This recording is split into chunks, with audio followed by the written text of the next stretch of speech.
Before I go into my closing argument, I just want to touch on a couple things that Mr. Satz said. For almost an hour of Mr. Satz's opening statement, he talked about everything that Nikolas did on February 14, 2018, in detail. He walked you down the halls that you walked down, and he showed you the videos that he has shown you several times.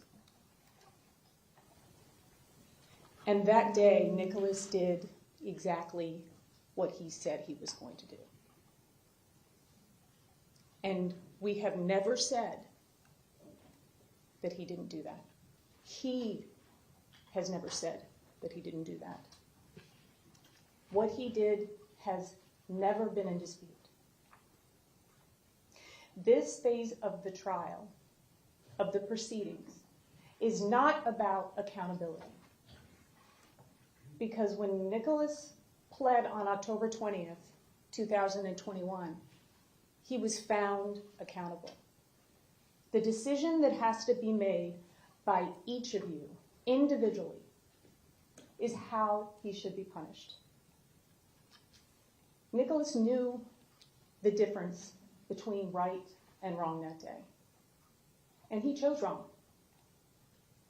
And we know that because he pled to 17 counts of first-degree premeditated murder. Yes, he planned what he was going to do on February 14th. And he pled to that, and he accepted responsibility for that. Choosing to kill is not an aggravating factor. It is not for your consideration when you are making your decision about whether or not he should live or die. He chose to kill, and he chose to plead guilty to those charges.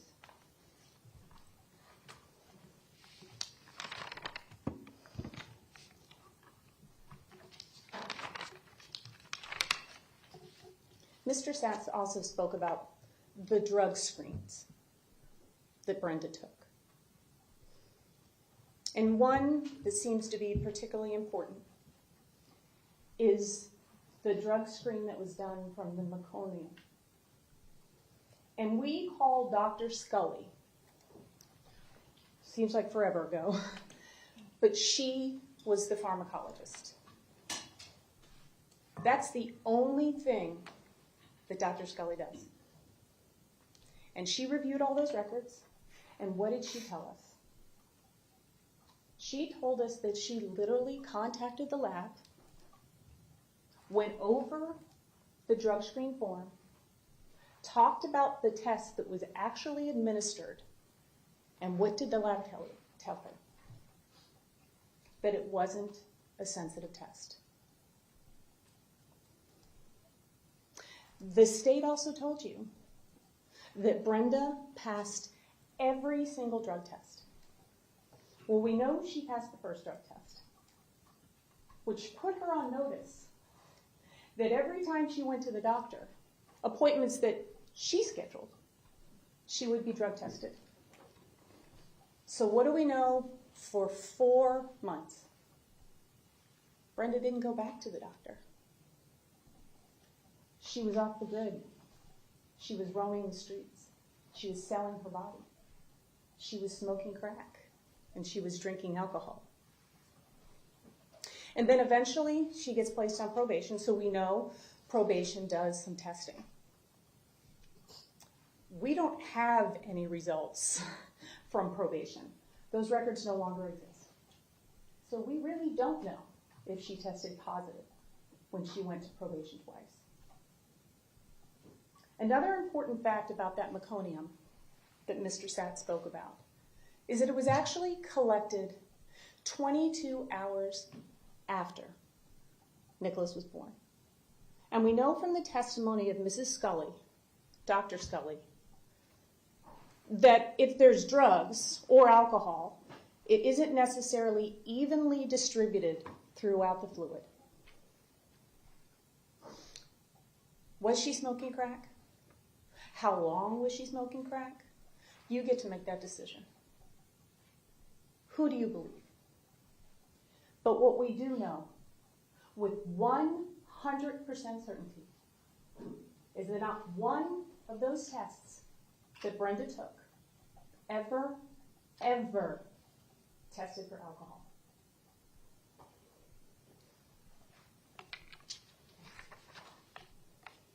Mr. Satz spoke to you about the DCF call, and I will touch on it in my statement, but there's a couple things I'd like to point out. And I, like Mr. Satz, encourage you to read every single document, everything that is in evidence, which means all of this, if you so choose.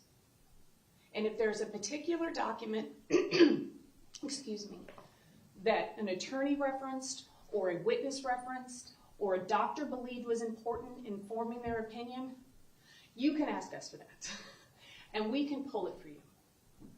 But they're here.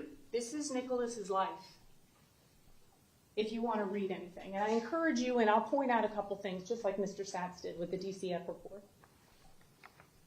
To give you some context for this DCF report, and there's bait stamps on the pages, so if there's something particular you'd like to look at, this is DCF 1 of 22. It's the same thing that Mr. Satz showed you. But what I'd like to point out is why this call happened in the first place. And we talked about it, and you heard some testimony. Excuse me. That there was some issues that Nikolas was having at school, and that several people had evaluated him for a Baker Act. 4 people, in fact, and one of them refused, which was the school resource officer, Scott Peterson. But what do we also know? That school social worker, who licensed by the state of Florida, was able to Baker Act someone. She had the license to do it. But the school district has a law or a rule or a policy that actually says the school social workers are not allowed to Baker Act the students. So the actual licensed professionals at a school, they're not allowed to do it. But she encouraged the school resource officer to. And then she called Henderson, that came out to MSD, an intern, being supervised. And that didn't happen, right? So that school social worker called the Department of Children and Family. They have an abuse hotline, because she wanted something done. Nothing was being done. This kid wanted to buy a gun. There was allegations that he was cutting. There was allegations that he was drinking alcohol. His mother was not concerned that he wanted to buy a gun. So she called the Department of Children and Family, and at this time, Nikolas was 18 years old. So the designation that Nikolas got as being a mentally ill, vulnerable adult, that was given to him by the Department of Children and Family. That's a designation based on a call. The purpose of the call, and it's all here, and it talks about some of the things that I just said to you about the school, was to do a risk level assessment. Because that school social worker was concerned about what was going on in that house. So they went to the house, and they talked to Linda Cruz, and they talked to Nikolas Cruz, and the Department of Children and Family found, and it's in here, in their risk level assessment, no implications for his safety. He resides with his mother, and he's receiving in-home services. So the designation of him being a vulnerable, mentally ill adult did not go away. Please read this report. They just said that the current situation that he was in, he wasn't at risk. 3 days later. 3 days later, Nikolas Cruz did exactly what that school social worker was so terrified about. What she told everybody frightened her. He bought his first gun, a rifle. Days, literally days after being designated a vulnerably mentally ill adult by the Department of Children and Family.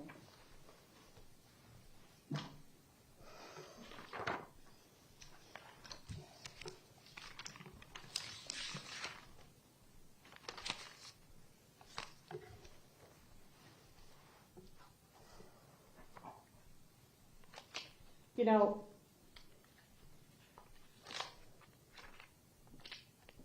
it's funny, and it's kind of ironic in this case, specifically with Linda, and the impressions that she liked to give people, the facade that she liked to present. But living in a 4,500 square foot house in Parkland, this house, and this is already in evidence, doesn't mean that you have a good life. It doesn't mean that when you open the door and you walk in, that everything is okay. And we know that, right? Because we have all of these records, including Camelot, Community Care. And that counselor, Amanda Brown, you know how she described this beautiful 45 square foot house? When she opened the door and she looked in, she described it as a war zone. A war zone. And we know from the testimony of lots and lots of records and some of the Henderson providers, and these are in evidence, this is the inside of that 45,000 square foot house.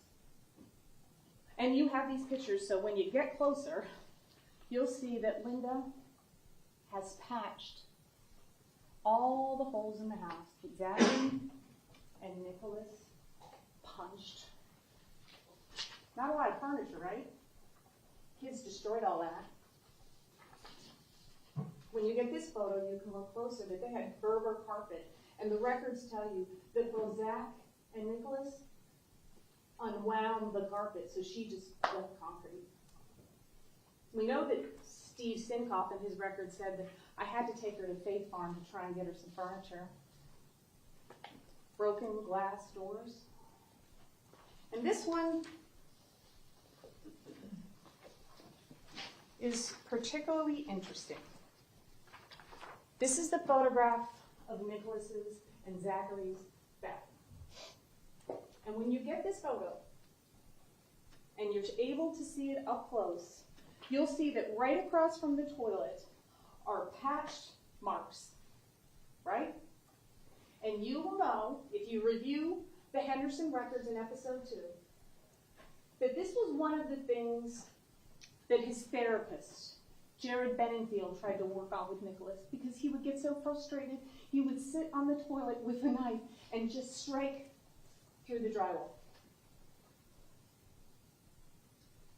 This is in a 4,500 square foot house where everything was happy. We know that. The evidence tells us that. Please do not be misled by square footage and geographical locations of a home.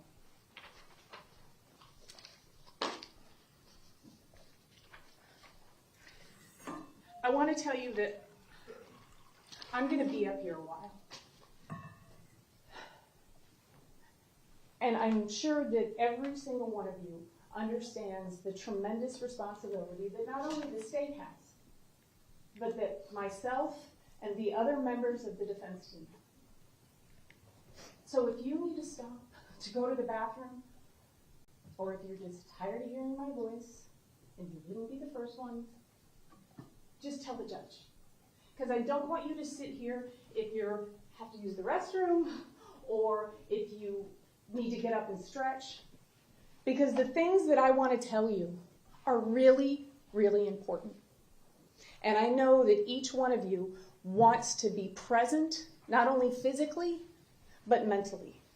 So please do not hesitate to put your hand up and say, Melissa, enough.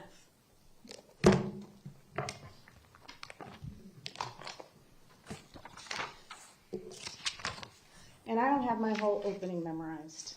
It's something I have always envied of Mr. Satz. So bear with me. There is no time in our life when we are more vulnerable to the will and the whim of another human being than when we are growing and developing in the womb of our mothers. Never, no other time. Now, one would think that it would be difficult for me or the other members of our team to present mitigation, to come up here and ask you to sentence Nikolas to life without the possibility of parole. But it's not, because it is the right thing to do. You would think that it would be hard after you hear we've all heard the evidence. We had to watch that video again. Some horrible pictures. Nikolas's horrible social media posts. Horrible things that he draws in the jail. But sentencing Nikolas to life and being up here and asking you to do that is the right thing to do. Ask yourself this. Did you really need to see that 14-minute video again? You've seen it in its entirety, and you've seen sections of it, and you have walked the halls of that horrible place. The horrible place that Nikolas decided to murder 17 innocent people. And remember, he would have murdered more if he could have. But you don't need to look at those photos. You don't need to hear those gunshots again. You don't need to see that 14-minute video. Everything is embedded in your brain, unfortunately, and will be for a very long time. What Nikolas Cruz did should make you angry. It should make you sad. It's devastating what he has done, not only to the people that are gone, but to these families that will never, ever recover from this. And there is nothing wrong with feeling those feelings. That's what makes us human. And you may remember that you jurors, some of you, were not the only people that were crying when those devastated parents and their siblings had to get up here and tell us about their children, their brothers and their sisters and their husband, parents that lost their babies. But by showing you those pictures, the video again, repeatedly playing the sound of the gunshots, the state of Florida wants to put you in a place of hate and anger and vengeance. Because if that is where you're at, you are more likely to sentence that young man to death. And the law that we all live by tells jurors that we must not make decisions based on passion, emotion, or anger. Why? How many times have you made a decision based solely on anger and you later regretted it? How many times in a moment of anger or rage have you said or done something that you later regret? Why do we teach people to calm down, to cool down. Take a break. Take a pause. Take a breath. We do that because when we make decisions based solely on emotions, the rational part of our brain is turned off, and we make wrong decisions. In haste, we make decisions without opening our heart and our minds. And in a death penalty sentencing proceeding, you have to use your heart because you're making an individualized moral decision. The individual moral decision that you will be making about whether Nikolas should live or die is not a decision that should be made in an emotional state. And the judge will tell you that the decision that you have to make here today, or however long it takes you, because we will all be here, please don't ever feel pressured to reach a verdict. Take your time. And the judge will tell you that you must carefully consider and weigh the evidence, realizing, and this is in the jury instructions, that you literally have another human being's life at stake. Please take your time. The decision that you make here today, or when you do, is a decision that you can never take back, ever. The law and your conscience requires you to look beyond the pain which seeks vengeance, not justice.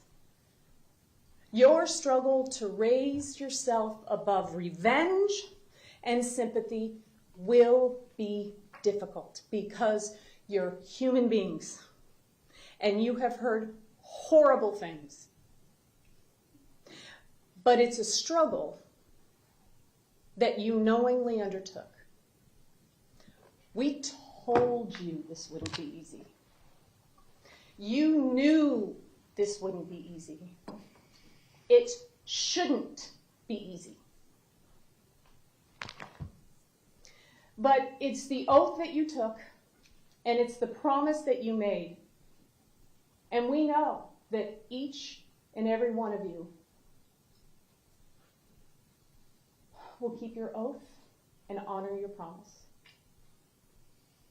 We are here because every single one of you during jury selection said that you believed life without the possibility of parole could be an appropriate sentence for someone that kills 17 people. If you weren't open to that, you would not be here. Our criminal justice system literally relies and depends on the independence and courage of jurors. The history of our legal system is filled with jurors that have made unpopular decisions. But those jurors performed their duty and demonstrated courage and bravery and independence. One vote for life means the death penalty will not be imposed. Your individual moral decision must not be based upon what you think that this community wants or what you think anybody else wants. This is your individual moral decision. No one else's. And when you wake up in the middle of the night and you don't have your fellow jurors and you wonder, did I make the right decision? Did I do the right thing? There will only be your heart, your moral compass, and what lies deep within your soul and who you are. There will be no one else there but yourself and your decision. You must choose courage over comfort. You must be willing to do what is uncomfortable. You must be brave enough to follow your heart. Because if you do, you will know that life is the appropriate verdict in this case, not just based on the crime that was committed, but based on the person, the human being that committed it. Because that's what makes this proceeding different than any other proceeding in our criminal justice system. It's the only time that a jury makes a decision about whether or not another human being lives or dies. So you need to know, and that's what we have tried to do, is show you who Nikolas Cruz is, not just what he did.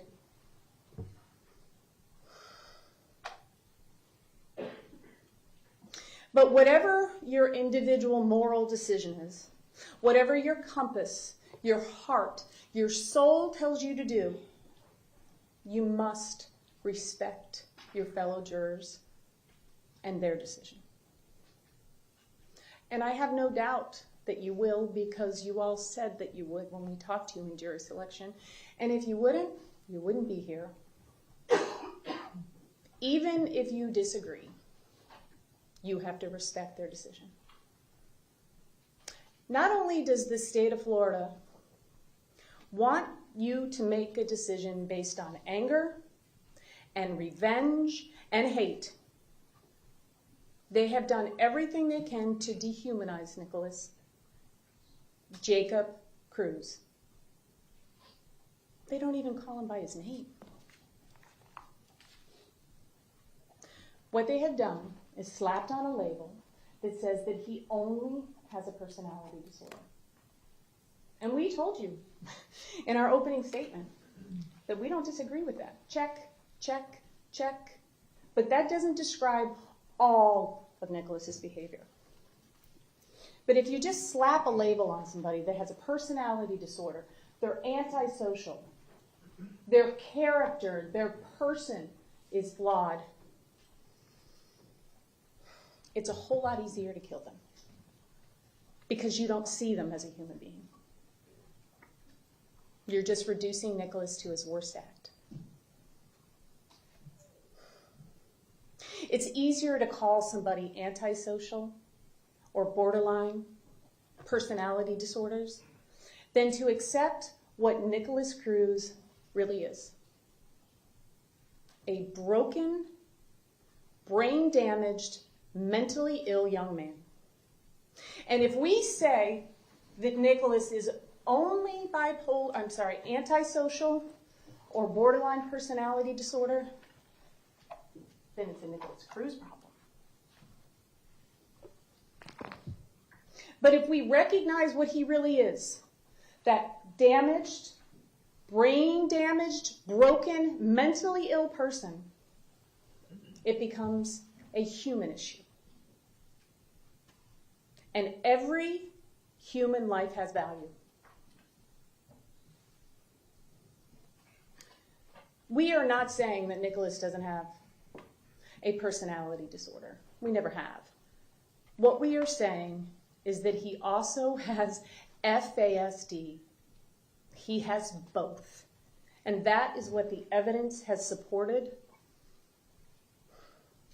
You are about to make one of the most important decisions that you may ever make in your entire life. And you will never be able to change that decision. You will never be able to change your mind. And you will have to live with your decision for the rest of your life. And you are never, ever required to vote for death.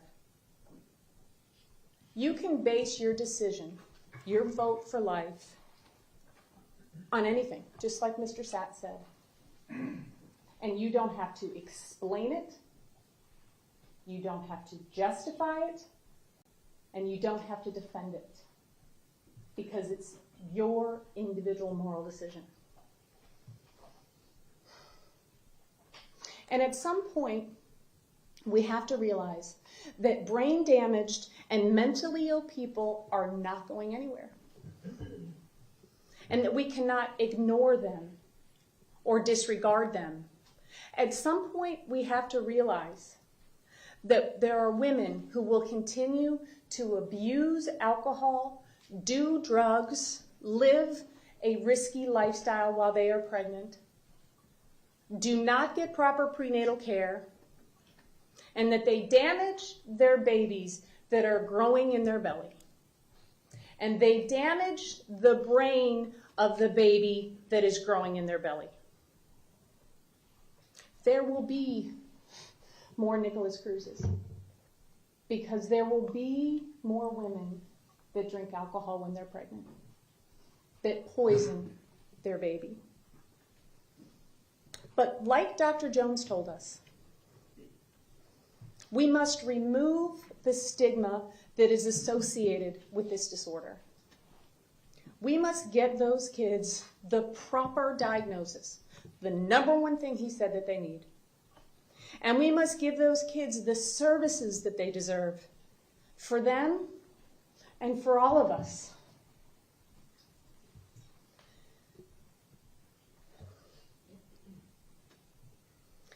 But sentencing Nikolas to death, extinguishing his life, will not make those problems go away. Sentencing Nikolas to death will change absolutely nothing. It will not bring back those 17 innocent victims that he viciously murdered. It won't.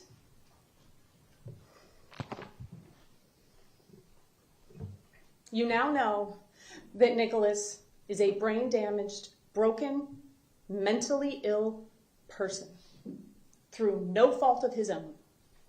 He was literally poisoned in Brenda's womb. This woman. These pictures and evidence. She poisoned him in her womb. He was doomed from the womb. And in a civilized, humane society, do we kill brain-damaged, mentally ill, broken people? Do we? I hope not. But that does not mean that because you're brain damaged and you're mentally ill and you're broken, that you don't deserve to be punished. He deserves to be punished. And no one at this table would ever disagree with you. But what the law says is that you are to take into consideration their damage when you sentence them. We are not asking you to let Nikolas Cruz walk out of this courtroom. That is not what we're asking you to do. We are asking you to punish him, and to punish him severely. We are asking you to sentence him to prison for the rest of his life, where he will wait to die, either by natural causes or whatever else could possibly happen to him while he's in prison.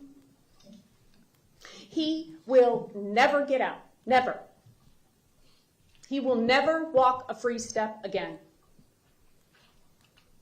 The law of our country says that the death penalty is reserved for the worst of the worst crimes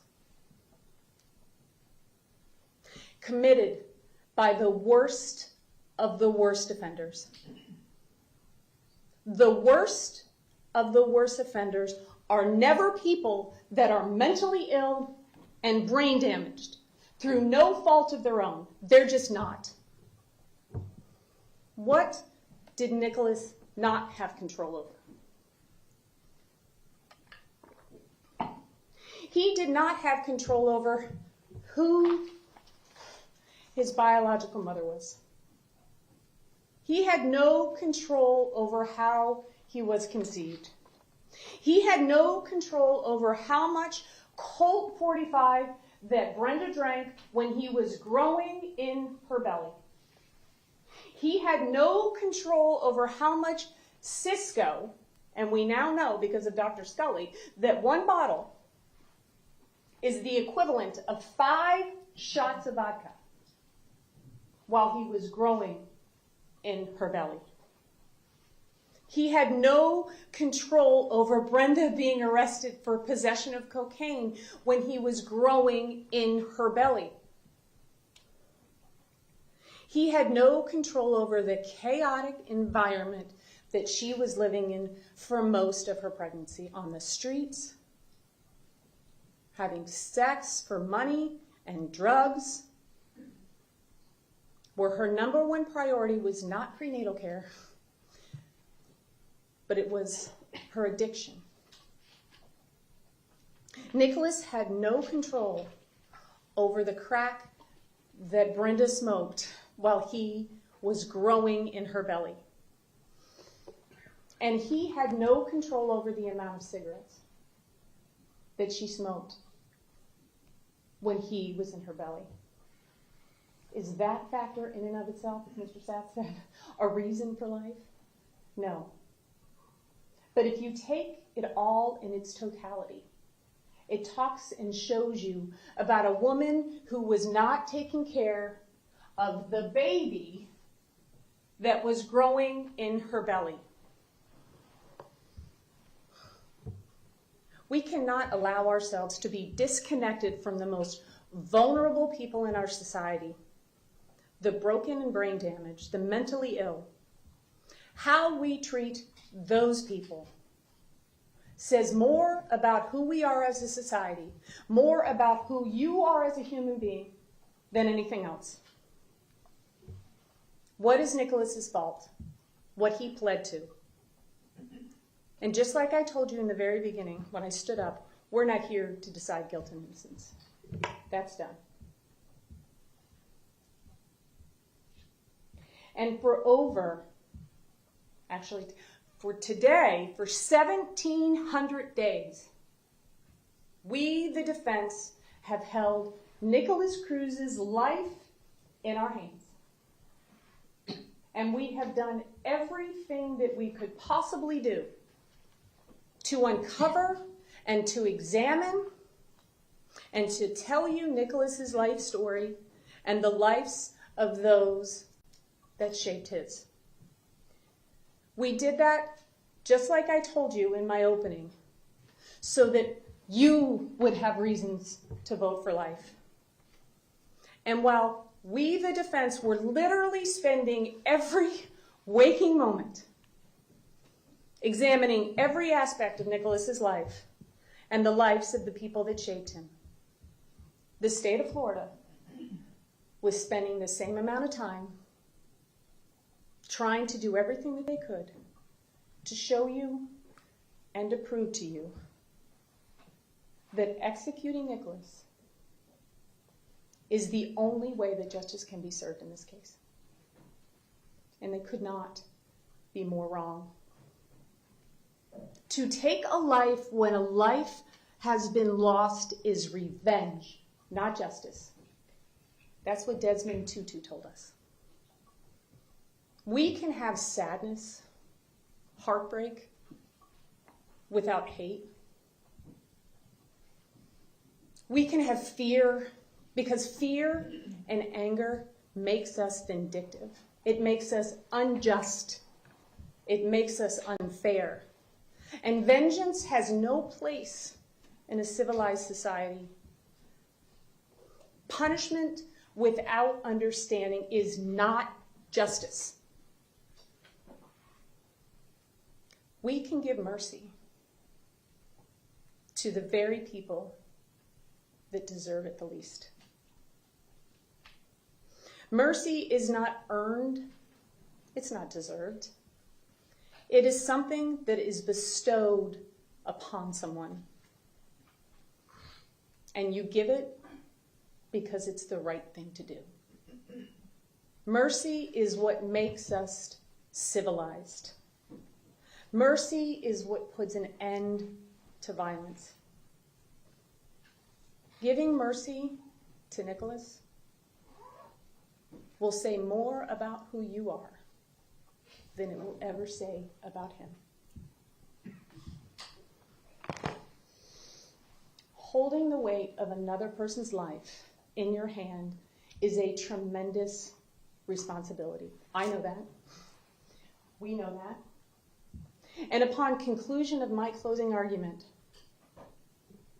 I will pass you that weight, the weight of Nikolas Cruz's life.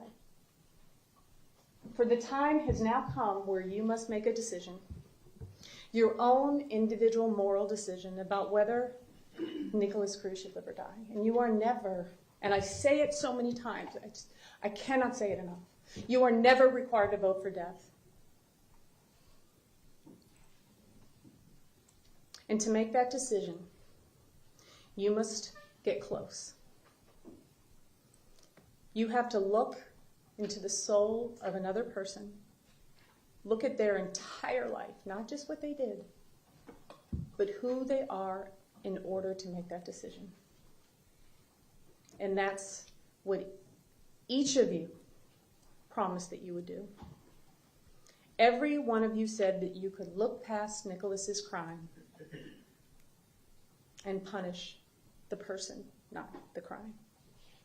You said that you wanted to and that you needed to know everything, not just parts of things, not just clips of things, not just a page of a document, but everything in order to make that decision.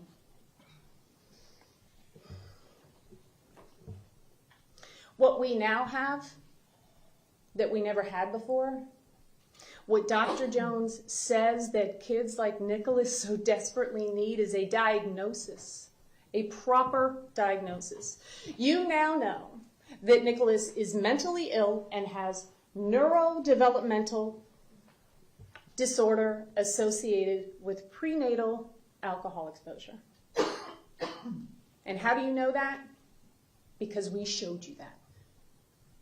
We brought the best experts in the country to tell you that based on their evaluations. The beginning often holds the clue to everything that happens. We brought you people in here from his entire life, people that actually knew him, that saw him, that interacted with him, that treated him, that taught him, that medicated him, that counseled him, that loved him. Not just people that were evaluating him when he was facing the death penalty. You have heard records, and you have heard testimony, and you have seen records, because we have moved everything in. Because you have a tremendous responsibility. You hold another human being's life in your hands. And we wanted you to have everything, just not parts of it. And let's talk about some of the testimony you heard from defense witnesses. Carolyn Deakins. Well, she certainly, and thankfully, is not the woman that she was in 1998, when she was arrested with Brenda on June 6th. Today, she is a woman who is grateful to be alive because she probably shouldn't be. And in 2020, Carolyn Deakin was living her life in Kentucky, clean and sober, with her children and her grandchildren. She was working, she was helping other addicts, she was paying it back, until one day,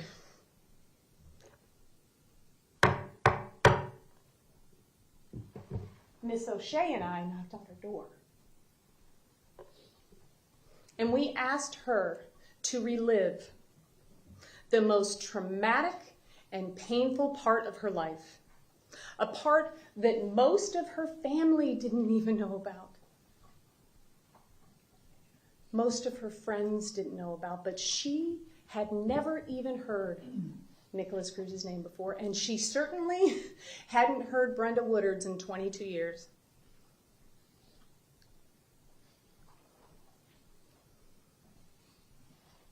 But she never hesitated. Not for 1 second.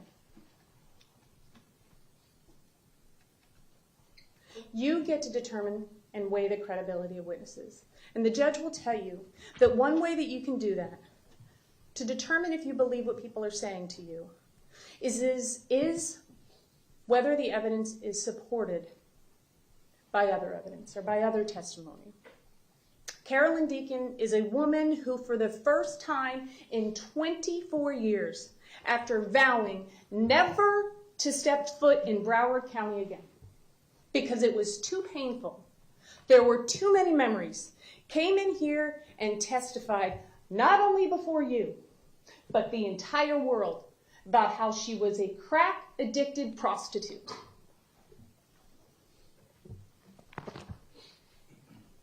Who sold her body to get high.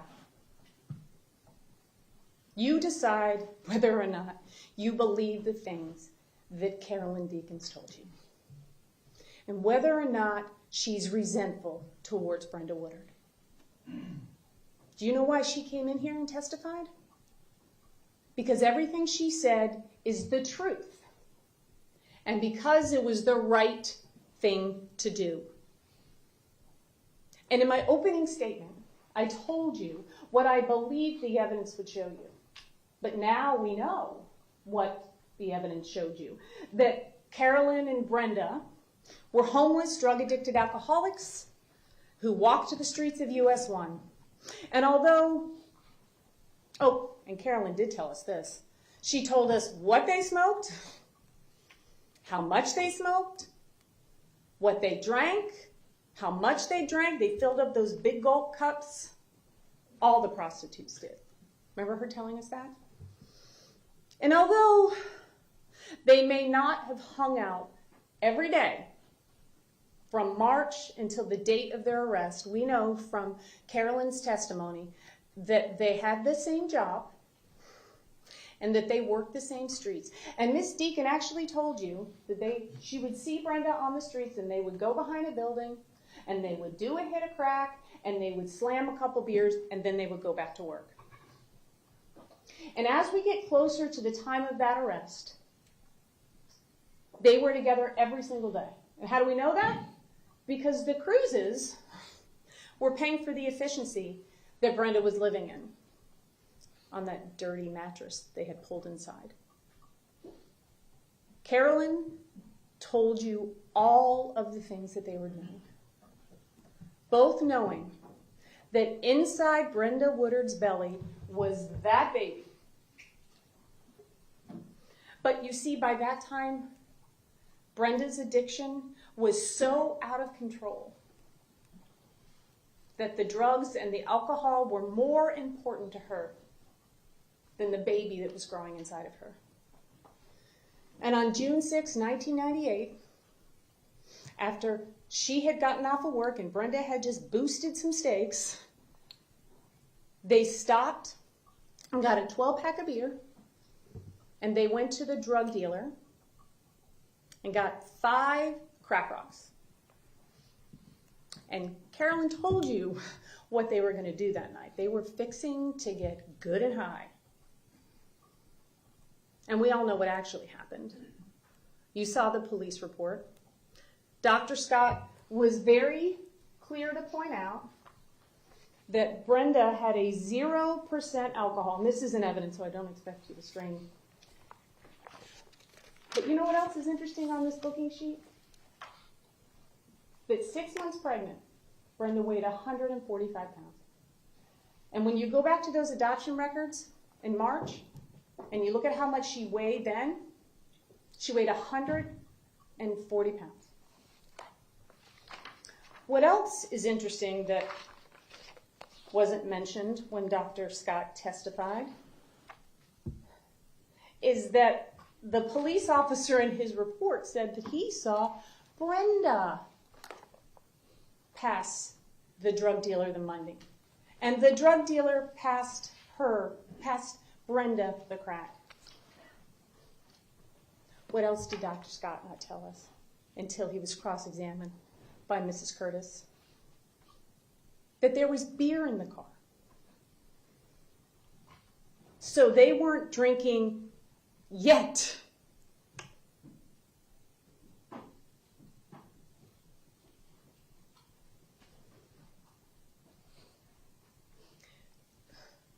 Dr. Scott and the state of Florida actually wants you to believe that these two women who had just purchased 5 crack rocks and a 12-pack of beer were not getting ready to party.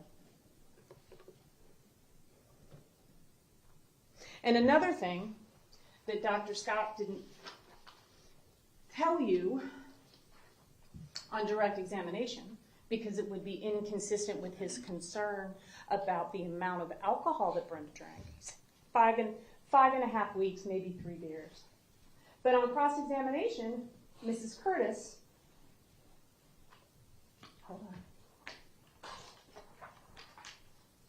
showed him adoption record, page 640, that in July, when the social worker was doing the adoption report, she states that she did drink beer during the first 3 months of her pregnancy. Brenda smokes 1 pack of cigarettes daily.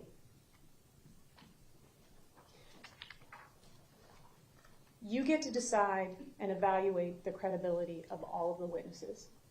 Not just by what they told you, but about what they didn't tell you.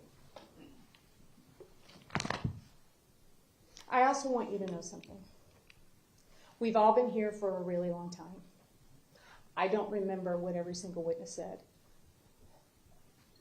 I'm sure not anybody else does. And I'm probably going to get in a lot of trouble for this.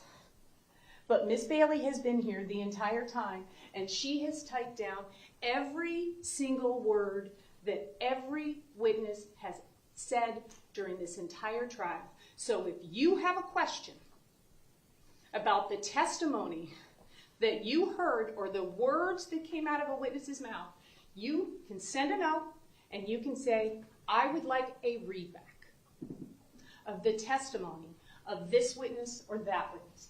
This decision is too important for you to guess or rely on your memory. However, I have noticed that we have some very diligent note takers.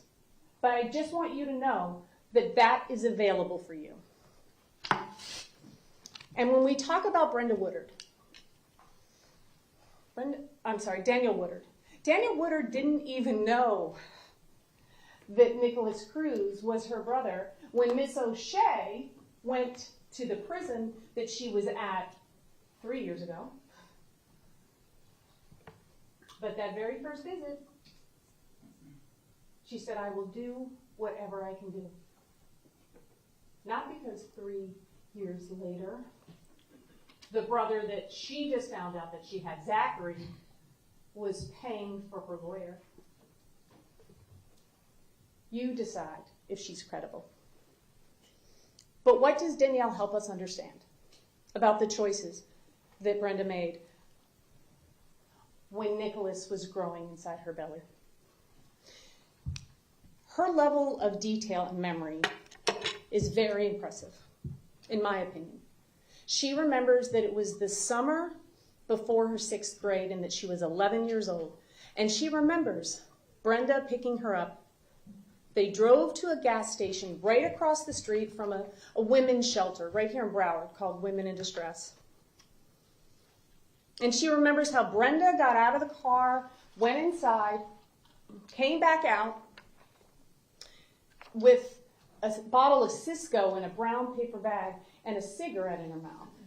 And as she started pumping gas, Danielle was sitting in the car, and she turns around and she notices that there's broken glass all over the floor and that the window had been busted out.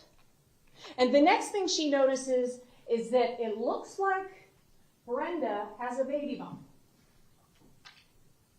So she asks Brenda, are you pregnant? I was raped, Brenda says. So I went and I looked back at those adoption records. And I found and it's on page 73 of the adoption records, that on August 25th of 1998, there was a job work order where Brenda got that busted window fixed. So it's amazing the memory that Danielle has.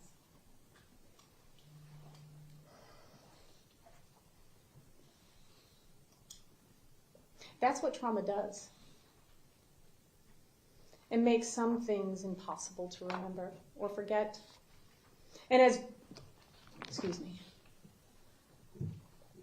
Danielle then told you that that's when she started living with her mother, and it was during that time that Nikolas was developing in Brenda's polluted womb. Those were Danielle's words. Danielle told you about more of the choices that Brenda made when she was pregnant with Nikolas. She remembers calling her grandmother and saying to her grandmother, "Things are so out of control, you have got to come up here." And her grandmother did. But in the interim, Miss Curtis asked Danielle, what did out of control look like? This is an 11-year-old child. I saw Brenda, because remember she doesn't call her mom, smoking crack and cigarettes. I saw her drinking Cisco alcohol. I saw her prostituting. I saw Brenda taking money from other addicts so that they had a place to get high. She was like the rent lady. Danielle eventually ran away from Brenda, and she ended up in foster care, and eventually she got involved in the criminal justice system. And you know that because despite how embarrassing it must have been for her to come in here in a jail uniform and shackles, she did it because it's the truth and it was the right thing to do. And the state wants you to question when Danielle was actually with her mother. But the records tell you exactly when she was.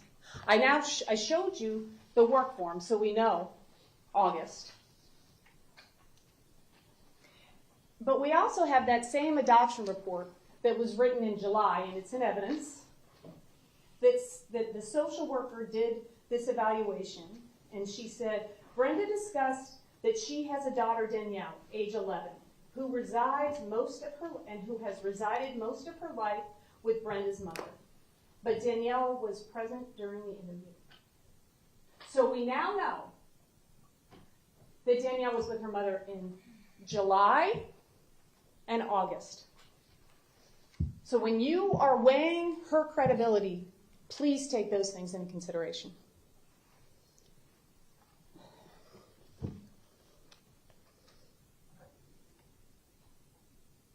Danielle also remembers the little roses that were painted on the crack pipes that her mom would send her to the store to get, and how she would play on the railroad tracks on Las Olas.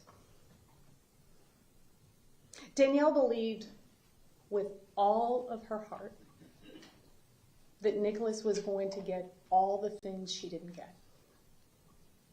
She even asked to go live with Linda. But her brother, Nikolas Cruz, never recovered from the drugs and the alcohol that Brenda put in her polluted womb. You heard a lot about Nikolas's early life.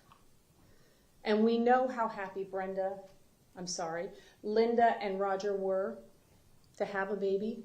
It's something that Linda had always wanted. And we know that from Trish and Finney, that from very early on, Nikolas was not like other children. He was delayed socially, emotionally, verbally, cognitively, physically. He struggled in virtually every area. And we know that Trish and Finney had already raised some children. And the tantrums that Nikolas had were so intense and continued when most children stopped having them. And he wet his bed long after most children stop wetting their bed. And that he had obsessions from the very early age with food, and he had unusual fears. He couldn't be away from Linda. This is when he's 2 years old. And Stephen Schuessler, I don't think anybody can forget him. This is a man who lived across the street from the Cruzes from 2009 to 2015. From the time that Nikolas was 10 to 15 years old. And he told you that from the moment he set his eyes on Nikolas, he could tell that there was something not right with him. And he was introduced by the neighbor to Nikolas, and she said, "He's the weird one. He looked strange, he acted strange, he didn't make eye contact, he didn't speak much. He was the outcast of the neighborhood." And both Trish and Stephen told you the other kids didn't want to play with him. And Stephen Schuessler told you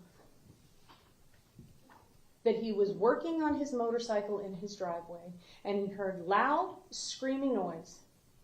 And he looked outside of Linda's house, who was pulling out of her driveway in her minivan. And a 15-year-old Nikolas Cruz came running out of the house like he was 3. "Mommy, Mommy, you didn't kiss me before you left."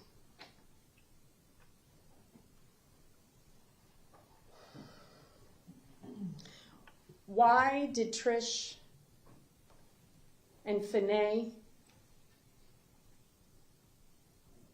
come in here and testify? Because what they said is the truth. And it was the right thing to do. And you also heard testimony from Paul Gold. And I promise you I'm not going to go through every witness. Who lived next door to the Cruz house with Roxanne and Rocky. We now know who those people are. And he told you about Nikolas's strange behavior. Same thing that Trish had observed, same thing that Finney had observed, same thing that Stephen Schuessler had observed. And he tried to help Nikolas out and Zachary, because by then, Nikolas had witnessed the death of his father when he was sitting on his father's lap. So he knew that they didn't have a positive male role model. But he remembers that Nikolas would do things like attack his trailer with a golf club for no reason. He told you that it just looked like Nikolas couldn't control himself. And after Nikolas would do something like that, he would be so remorseful and so ashamed.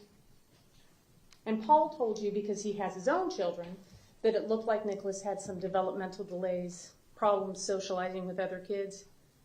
He told you how immature Nikolas was compared to the other children. Far more immature than his brother, who was 18 months younger than him. And he told you that Nikolas had very obsessive tendencies. At that point, it was penguins.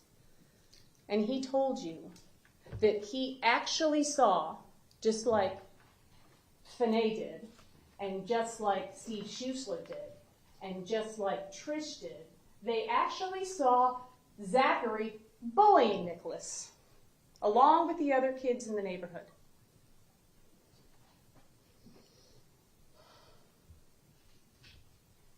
He also told you that the reason why Nikolas killed toads in the neighborhood, the big, huge, poisonous toads, is because those toads killed his dog. I'm not saying it's right, but there's an explanation.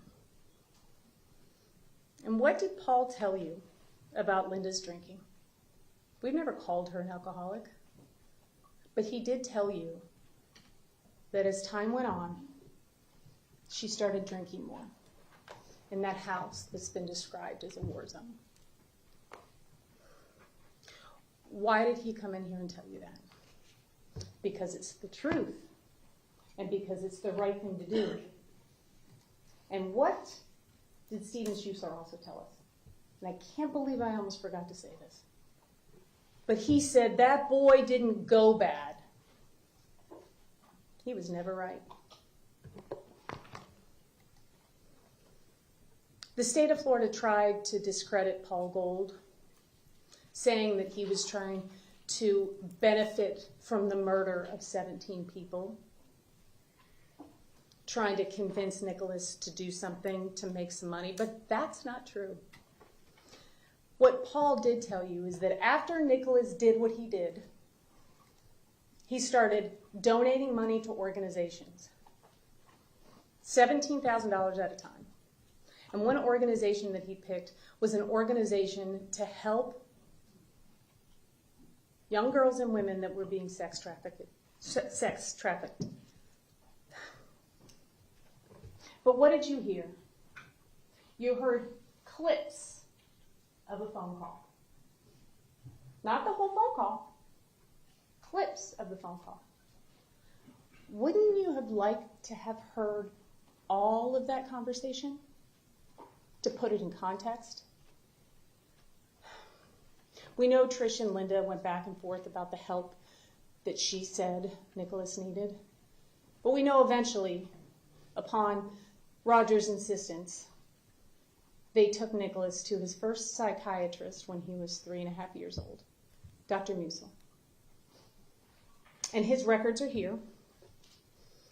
And you can tell in his psychiatric evaluation that in that evaluation, there's a notation that says birth mother, drugs, and alcohol. So even then, it was on somebody's radar.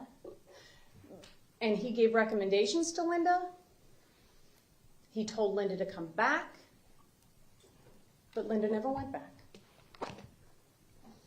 But there came a time when somebody else got involved, that got the ball rolling, and that was Ann Fisher. That was the woman that testified from Early Minds Learning Center.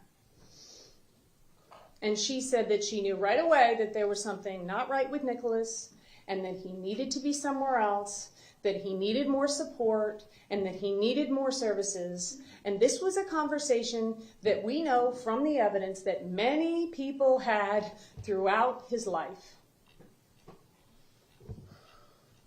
And she contacted ChildNet and got the ball rolling for Nikolas to get involved in services.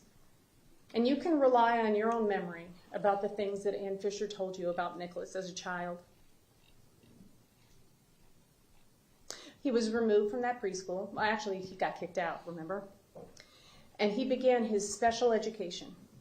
And he had an IEP, an individual education plan, at the earliest age possible for a child to have one, 3.5.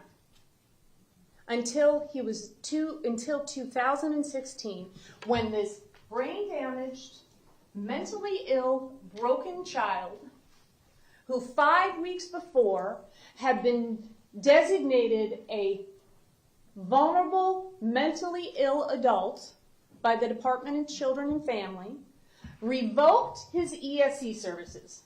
Now, you have to remember that his mother, Linda, had been very involved, just like Mr. Satz said, in all of Nikolas's services.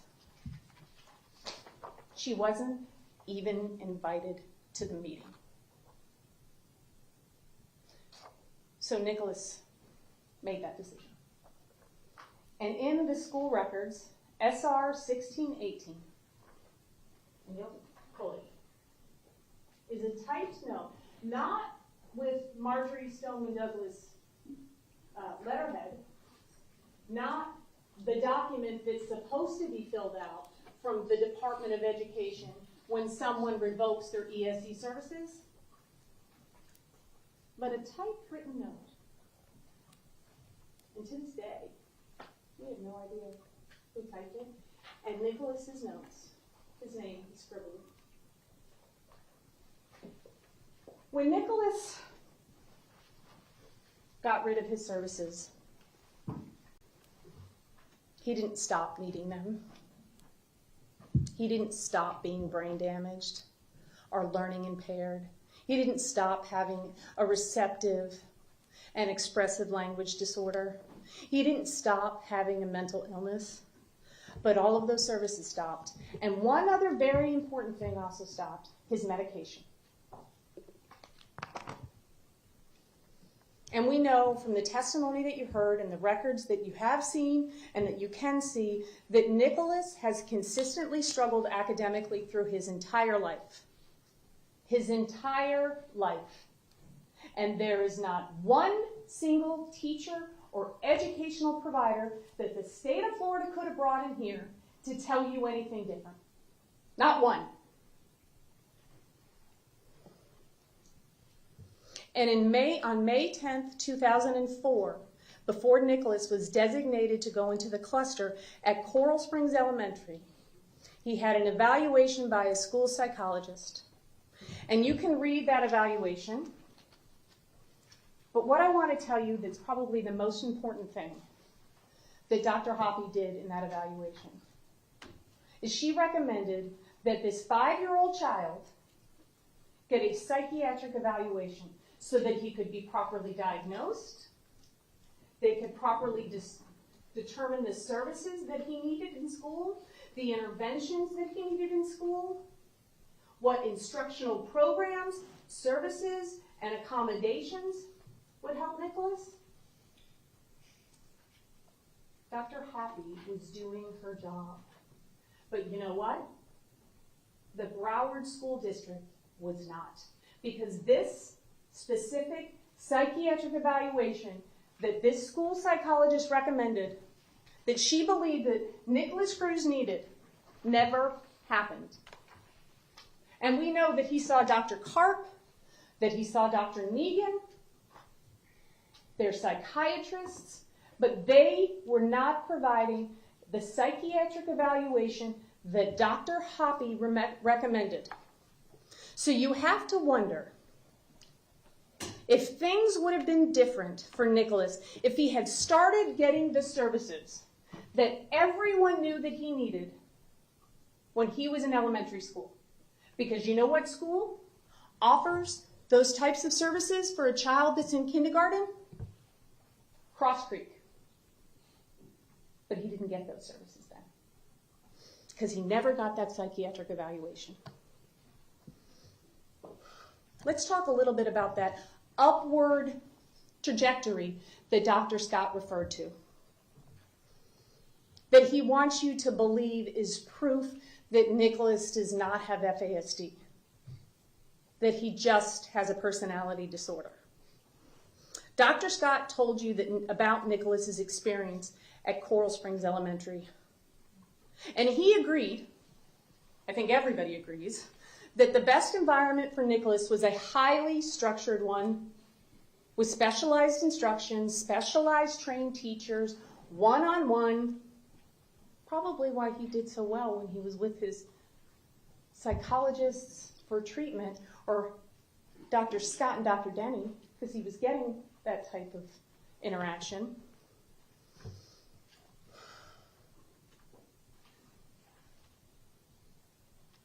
And he ends up in the cluster.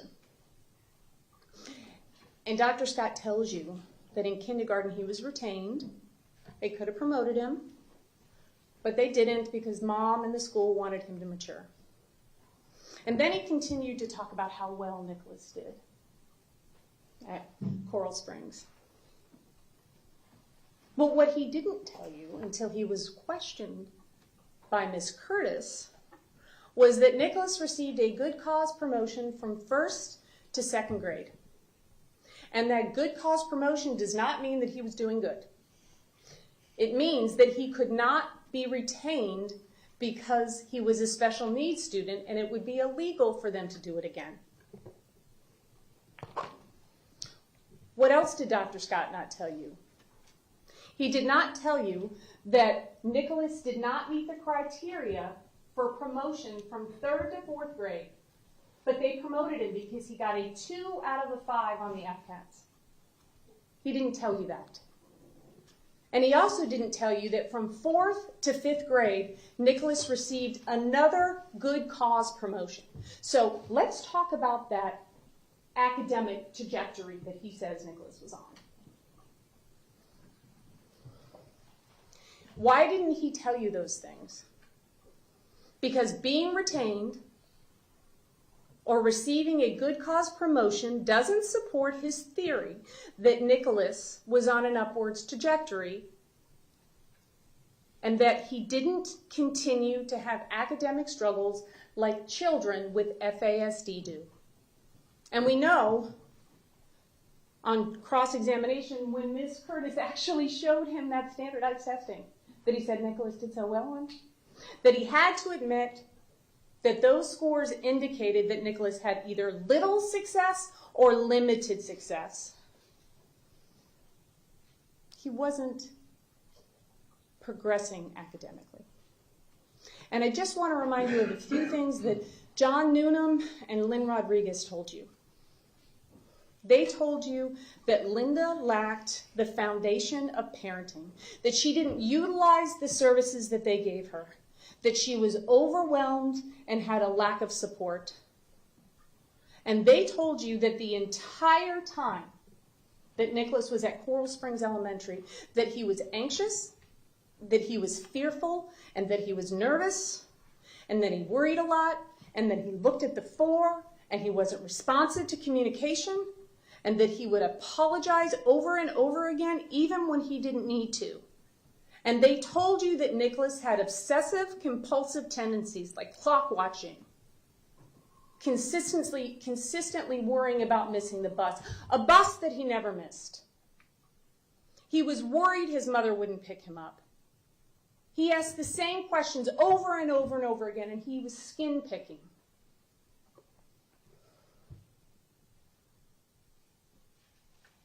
But Dr. Scott, who says he read all of the same records, didn't tell you that.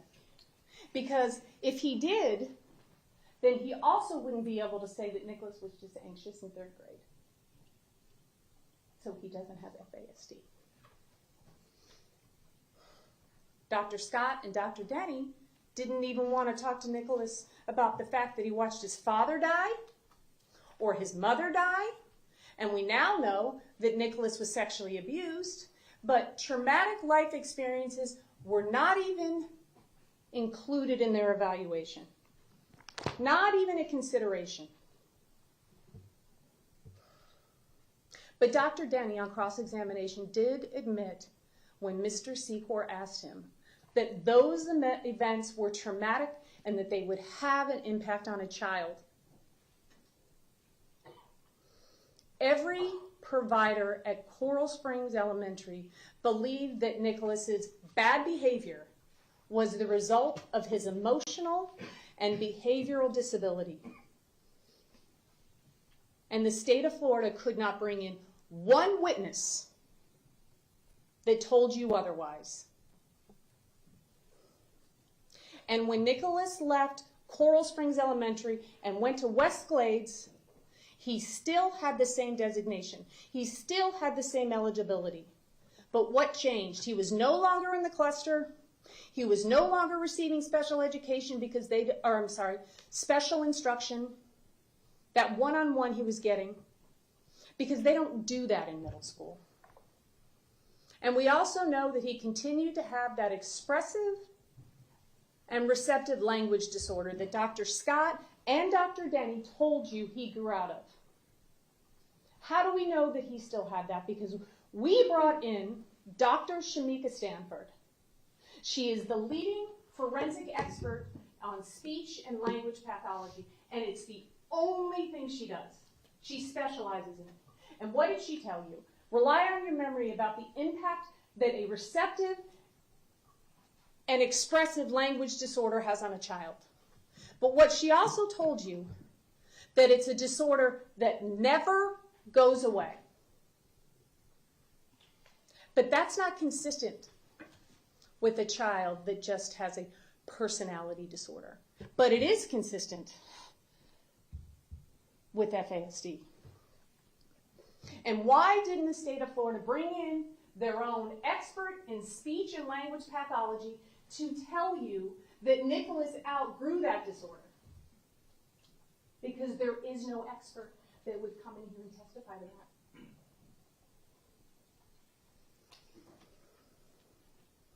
You make a decision about who is more credible about whether or not Nikolas has a lifelong speech and language disorder.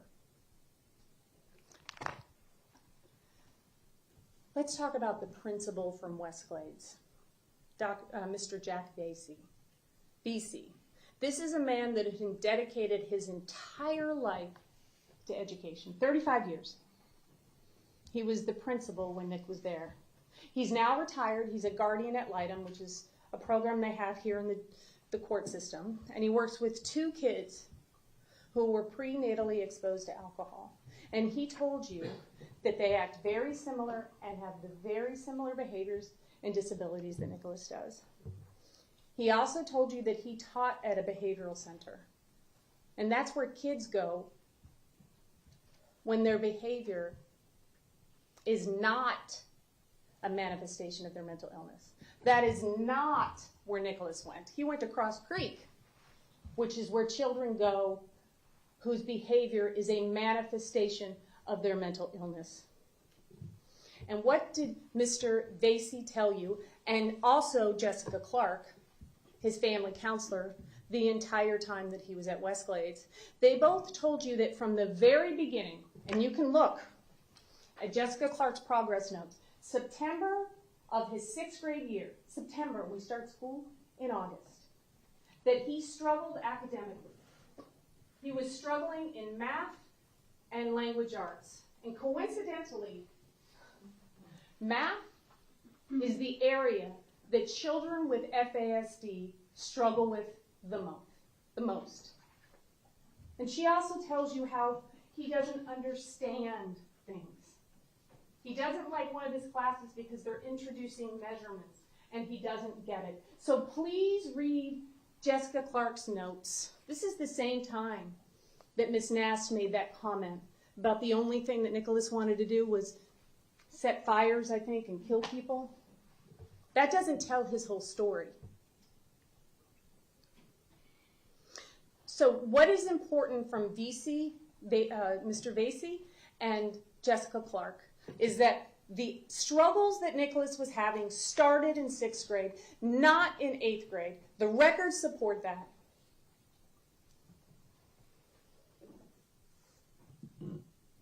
And what else did Jack Vesey tell you? That Westglades could not provide the services that Nikolas needed. They had 1,300 students and they could not do it. And that Nikolas belonged at Cross Creek. And I think all of you can remember the type of therapeutic educational environment Cross Creek is. And he said that he did not believe that Nikolas should have ever gone to MSD. Because if he couldn't handle it with 1,300 students without a therapeutic environment, then there is no way he could handle it with 3,300 students.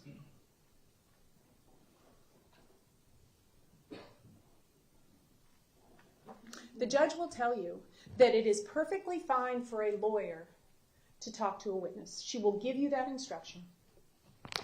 And we know from Mr. Vesey's testimony that the morning that he was supposed to come in here and testify, that he received a phone call from his friend, not his lawyer, but a friend who happened to be a lawyer, Christopher Whitelock, and on that phone call was Mr. Marcus.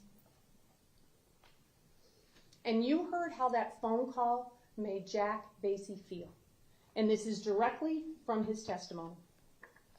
They were concerned about the testimony that I was going to give and how I might implicate other people. And then he said, "I'm glad I didn't have my blood pressure checked when it hit." I don't mean to sound sarcastic. It was a very uncomfortable phone call. And to this hour, I don't understand why that ever occurred. I feel it was enough to make me feel uncomfortable to not want to come in and testify. That was my initial reaction. It still is. You know, it's the day I'm coming in to testify, and all of a sudden I get this call. I was very uncomfortable. I don't know why that call was made. You get to make that decision. But he was brave anyways, and he came in here and he testified and he told you the truth, and he did that because that was the right thing to do. And you know who else was really brave? Carrie Yon.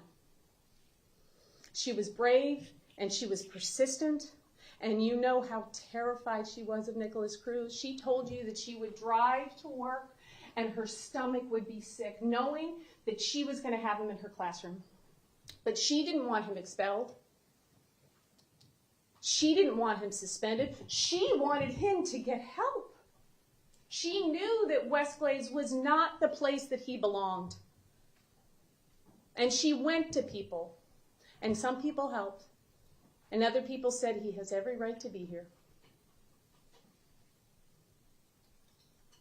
But you know what else she did? She kept 152 pages of documents related to Nikolas Cruz for 8 years. And why did she do that?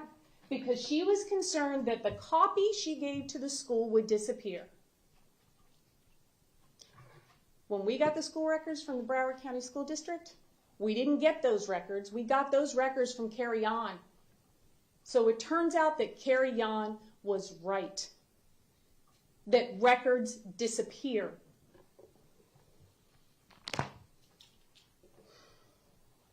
We know that eventually Nikolas got into Cross Creek. He got the services that he needed. We also know that at Cross Creek you have an individual education plan and that you work at the level that you're at academically and that you get services throughout your entire day. And Dr. Scott referred to Dr. Klein's evaluation. This is the evaluation that got Nikolas into Cross Creek, one of them. And of this 7-page document, which I encourage you to read, he took 2 words out of this entire document. Deceives others. Because that's what supports his diagnosis. He didn't want you to look at the whole report, right? Because if you looked at the whole report, then you would know that they did some academic testing before Nikolas went to Cross Creek. And you would know that when he was 15 years old, he was reading at a grade equivalency of 4.9, a math equivalency of 5.4, and a writing level of 3.3. So let's talk about that upward academic trajectory he was telling you about. It doesn't exist. And if you look at the records, that supports that.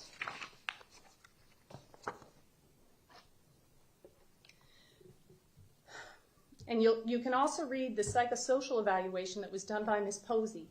She testified. And she told you that Linda was desperate to get the right diagnosis, that it was not just ADHD. She was screaming for help.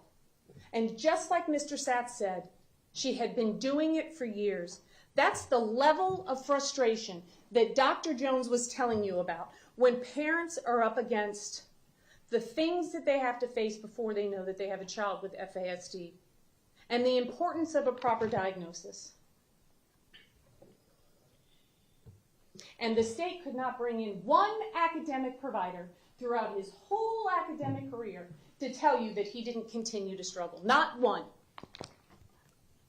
And we know socially from the testimony that we heard, the records that we reviewed, that he continued to struggle with that issue and through his entire life, and he still does.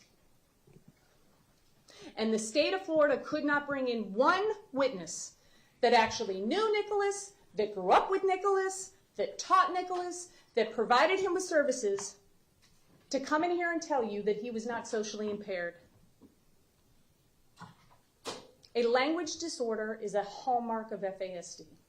It's not a personality disorder. And that's why Dr. Scott and Dr. Denny wanted you to disregard it, so you wouldn't consider FASD. And we know that Nikolas suffered from severe anxiety his entire life. But Dr. Scott and Dr. Denny didn't want you to think that. An anxiety disorder is a hallmark feature of a child that has FASD. But if you disregard it, he only had it in 3rd grade, then you're less likely to believe the truth. And Nikolas suffered from depression, and that is also a hallmark of FASD. Nikolas also suffered from OCD. a hallmark feature of FASD. But Dr. Scott wants you to ignore the medical diagnosis from 3 providers that actually knew Nikolas, that saw Nikolas and provided him with treatment, and say he doesn't have it. Because if he has it, then he doesn't have FASD. And just because a kid can swim with floaties doesn't mean they can swim when you take them off. And that's what happened when Nick went to MSD. Dr. Scott tried to tell you that everybody wanted him to go there, that he was doing so well. But we know that that's not true because the ESE specialist did not want him at MSD. The LEA specialist did not want him at MSD. It was not the right placement for him. And when those people went to Denise Reed, the assistant principal at Marjory Stoneman Douglas, she was in charge of ESE, they were told to stay in their lane. He never should have left Cross Creek. That is the environment that he belongs in. And here's another almost terrifying thing.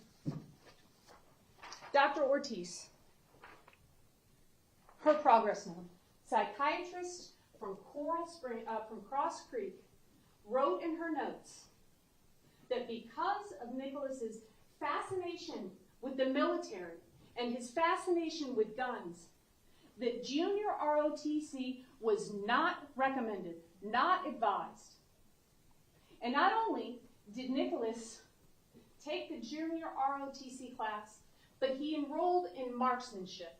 And we know from Dr. Scott, the clip that you saw, that at MSD, in the marksmanship class, in the junior ROTC, is where he learned how to shoot a gun. Despite the psychiatrist saying he should not be involved in that.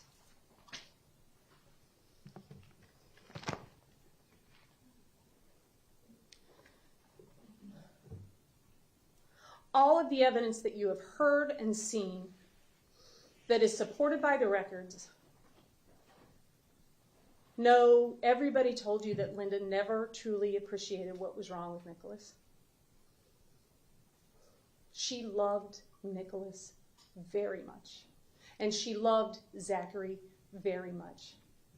But if love could have fixed everything, then everything would have been fine.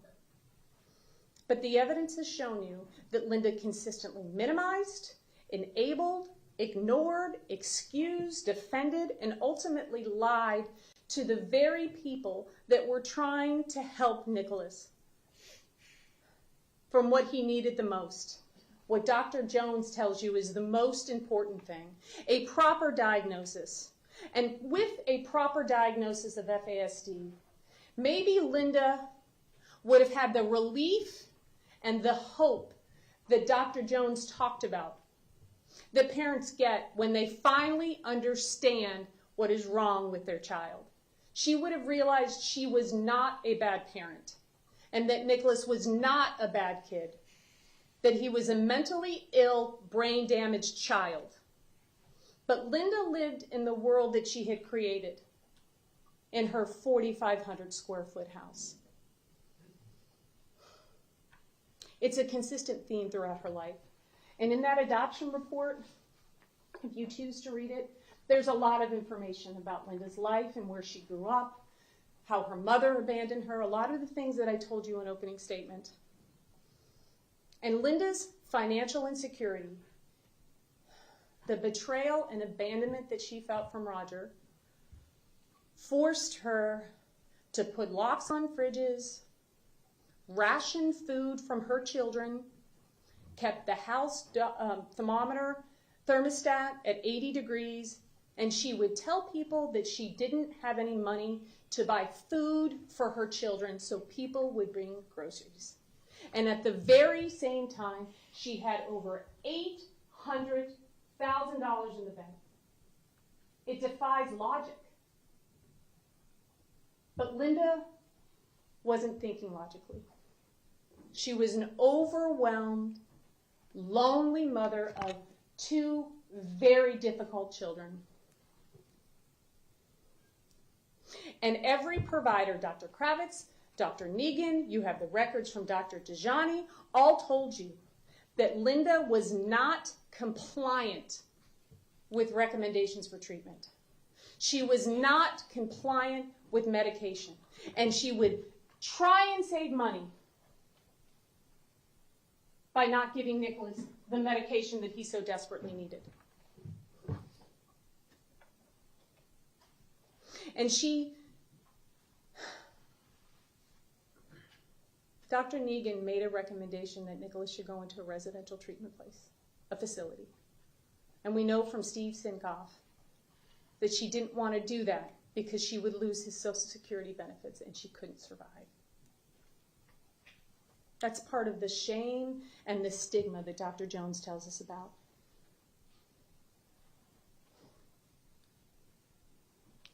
We have tried with every fiber of our being to bring you all of the information that you need in order to make the best appropriate decision from people that were actually involved in Nikolas's life.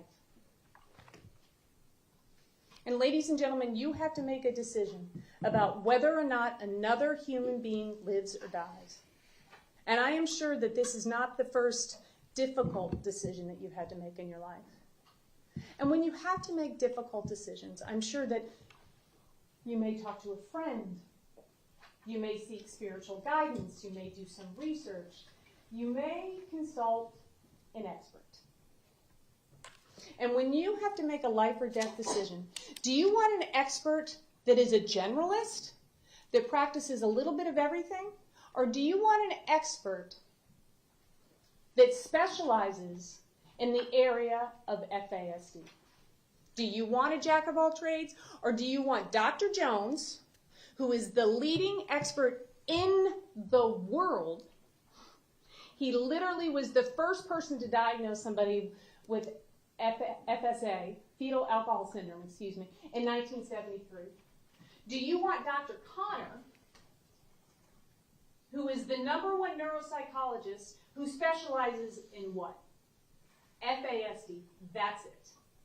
Or do you want to listen to to Dr. Scott and Dr. Denny, who have admitted to you that they are not experts in FASD? But what do? They come in here and they try and tell you that Dr. Connor's testing is flawed. But what does Dr. Connor tell you? Because he's an expert in FASD, that he has developed a very specific battery over his 30 years of experience, a battery that has been published and peer-reviewed, a battery of tests that is specifically designed to see if somebody has FASD or neurological impairments. And that's why his chart looks the way that it looks, because those tests are designed specifically for that diagnosis. So Dr. Denny, board certified, highly credentialed, wants you to look at all of the testing that isn't even related to FASD. So you decide who is more credible, who you want to rely on when you're making a life or death decision. Do you want to rely on the #1 experts in the country on FASD?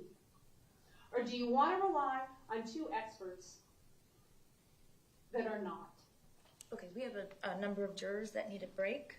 Ladies and gentlemen, please do not discuss the case. Please leave your notepads behind, and we'll take a 15-minute recess so that you all can use the restroom. Thank you.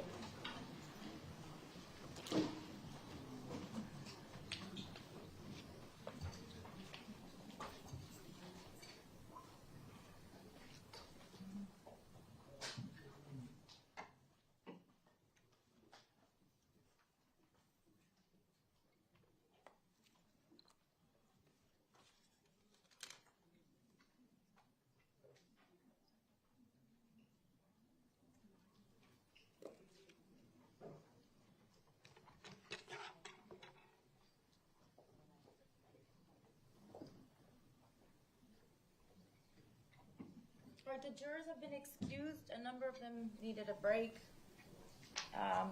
So we're going to take a 15-minute recess.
home with leaning down, so I wasn't sure I didn't see you.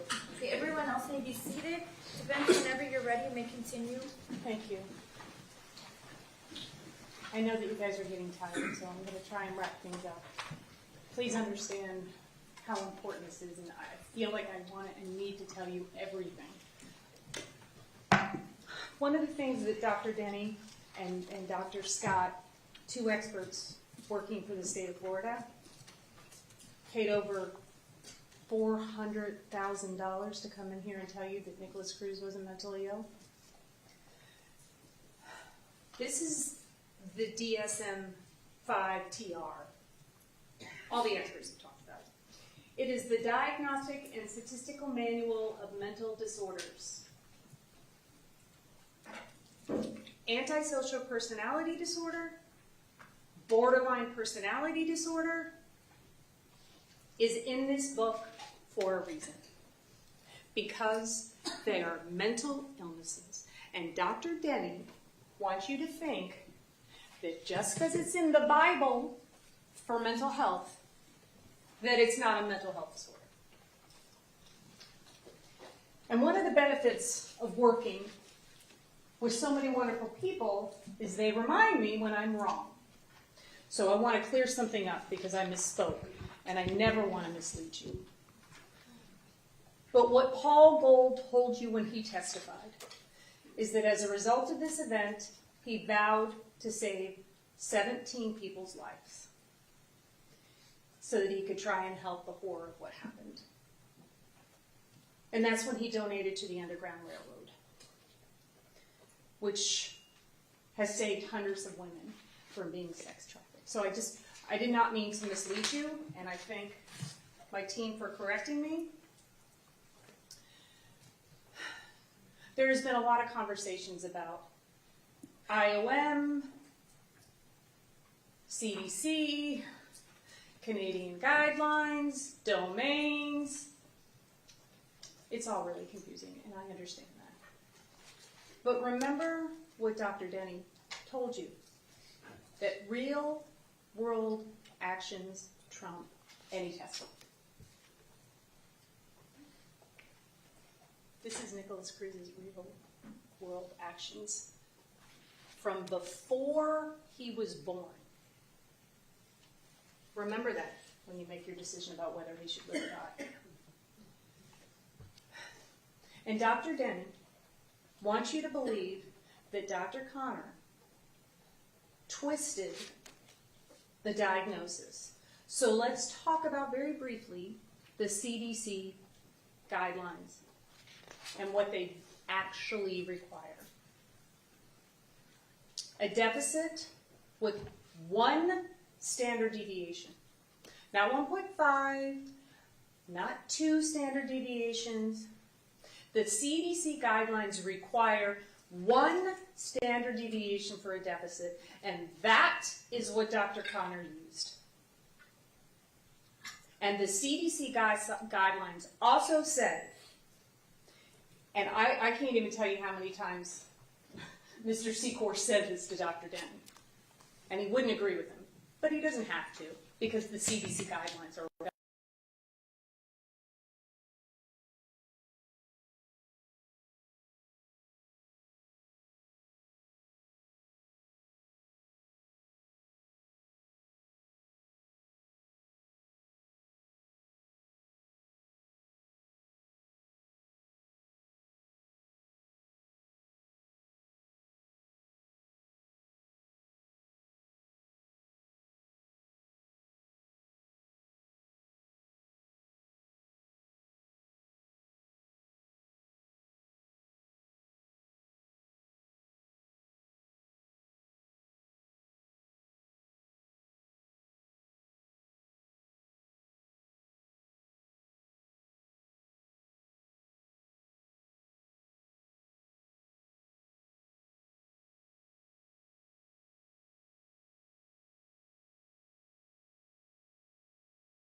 because 2 federal judges in 2 other cases wrote opinions that Dr. Denny does not follow guidelines in those 2 cases, and they found him to be less than credible.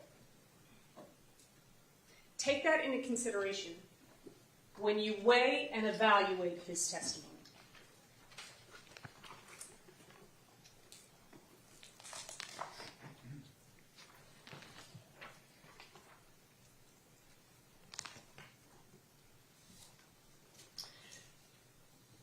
The state's doctors and the state want you to believe that Nikolas can control his behavior, and because he can control his behavior, he only has a personality disorder. They gave you consistently 4 examples, maybe 5, in his 24 years of life that he has successfully been able to control his behavior.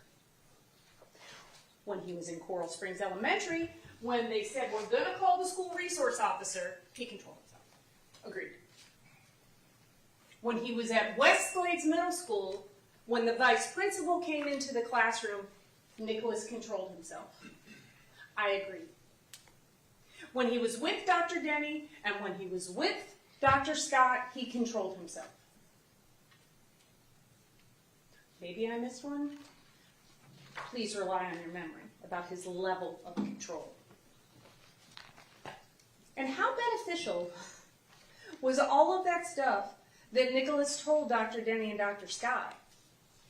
What was the secondary gain by telling him all of the horrible things that he did to animals, that he thought of people?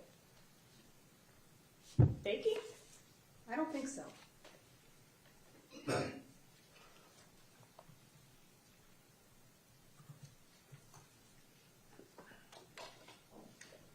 It's another interesting thing that Dr. Denny said when Mr. Secor was talking to him.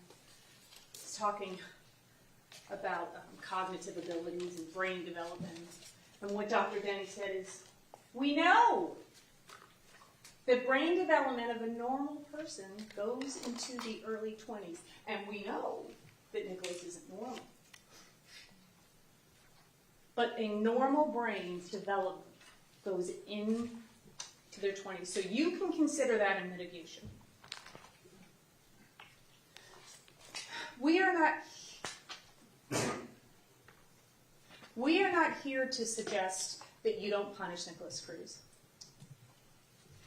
We're asking you to take into consideration his damage when you make that decision. And as you consider and weigh mitigation, and I told you over and over again that mitigation can be anything, and it's reasons for life. And it can mean different things to different people. And you can give it as much weight as you want a particular circumstance, and you can disregard it, because it's an individualized moral decision. But as you listened to the testimony over the last couple months, were there things about Nikolas's life that you wished hadn't happened? Are there things about Nikolas's life that didn't happen that you wish had? Are there things that he didn't get that you wish he would have gotten? Was he missing people in his life that you wished he hadn't missed?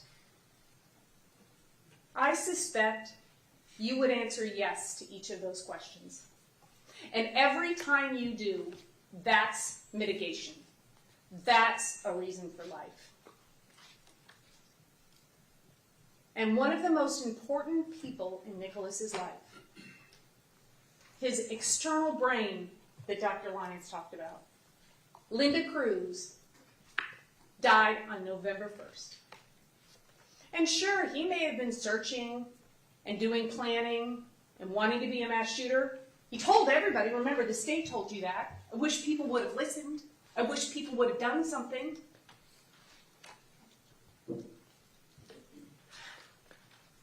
But he didn't do it until after he lost the most important person in his life, his mother. The one thing that kept him together. There is no punishment that you could ever give Nikolas Cruz that would ever make him suffer as much as those people have and as much as they will continue to suffer every single day. And sentencing Nikolas to death will not change that. It will not bring back those 17 people. Sentencing Nikolas to death will literally serve no purpose at all other than vengeance. And you have heard emotional, heartbreaking, gut-wrenching testimony from the loved ones of the people that Nikolas murdered. But we talked to each and every one of you about that. They came in here, those families, to tell you how unique their loved ones were and the impact that their loss has on this community. And they had every right to do that. But you promised, and you took an oath, that as difficult as it will be, you will not take that into consideration when you do your weighing and your deliberation. Victim impact statements are not aggravators. You cannot consider it. The only aggravation that you can consider is the 7 things that Mr. Satz talked about, if you believe that they were proven beyond a reasonable doubt. And even if you believe that all 7 aggravators were proven to you beyond a reasonable doubt, every one, they're as heavy and as weighted as an aggravator could possibly be, you can still vote for life because you are never required to vote for death. The law is satisfied with a life verdict. You have to agree on all of the aggravation because aggravators are facts. You can agree on that. You do not have to agree on mitigation because mitigation is different to different people. And it can come from anything in Nikolas's life, his background, how he behaved in this. Oh, that was the other control thing, right? He can control his behavior in the courtroom. But I think it was Mr. Secor that reminded Dr. Debbie that he's medicated and he's under psychiatric care. He's being treated by the jail psychologist. He didn't want you to know that, right? But you can take anything into consideration for mitigation. Anything you heard here, anything you saw, or anything that you believe in your heart and your soul. And you don't have to defend it, and you don't have to explain it. And the law recognizes and authorizes you to give a sentence based on mercy alone. And sometimes the people that deserve the least amount of compassion and grace and remorse are the ones that should get it. It is important to remember that what Nikolas may do in the future cannot be a reason for death. So those letters that they showed you, the school shooter stuff, those pictures that show his visual spatial, you can't take that into consideration. It's not an aggravator. But what you can take into consideration is what positive things he can do in the future. We always know that Nikolas suffered and continues to suffer with an internal struggle. That's why he's searching for response times to mass shootings. And in the same time, the same hour, why don't I have any feelings? Homicide hotline. How do I get help? It's this conflict inside of him. So that's why he can talk to Scarlett Lewis, one of the most amazing people I have ever met in my life. A pure example of love and grace and compassion and mercy. Her son was murdered by a school shooter, and she has dedicated her life to talking to those people so that she can provide emotional and social learning to young children. So that it never gets to the point where the only solution is an AR-15. Nikolas is the only surviving school shooter that has gone to trial. Objection, not in evidence. Sustained. Look at what we have already learned. FASD, mental illness, what happens when people don't do their job, when the school district doesn't do evaluations. What Objection, else? Your Honor. Third party. Sustained. What else could we learn by keeping Nikolas Cruz alive? We could use him to learn, to educate others. Objection, not in evidence. Sustained. It's mitigation. Sustained.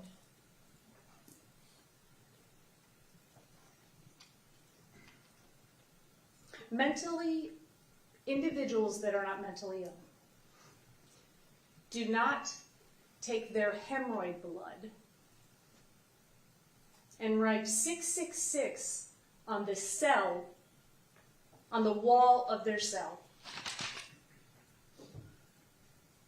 Think about that. He's not mentally ill. He doesn't have a neurodevelopmental disorder. A vote for death is a vote that will execute every part of his body, even the parts that he can contribute to the society. There are people that love him. Scarlett Lewis loves him. Trish Devaney loves him. Paul Gold loves him. His brother loves him. Pastor Black loves him. He means something to people. Sustained. If there are things that were not brought forth in evidence, Ms. McNeil, you cannot talk about them. Everyone agrees that even if you don't like those individuals that are voting for life, that you would respect their verdict. And when that person makes a decision that life is the appropriate penalty, we're done. You can ring the buzzer. This is a personal moral decision, like the decision you make when you decide to marry someone or not get married. What religion you want to practice, if you choose to practice a religion. Do I have children? Where do I send my children to school? It's that personal. So look into your heart, look into your soul. The right thing here, not the popular thing, is a life sentence. And if you have to ask yourself, how do I know if I'm making the right decision? If you follow the law, you're making the right decision. And I promise you that one day, I don't know when, but one day, I promise you, you will ask yourself, did I make the right decision? You will never regret voting for life. You can show Nikolas Cruz all the things that he did not show those 17 victims. You can show him the things that he least deserves. Compassion, grace, and mercy. Grace is not a limited resource. Compassion is not a limited resource. Mercy is not a limited resource. sentencing Nikolas Cruz to life is the right thing to do.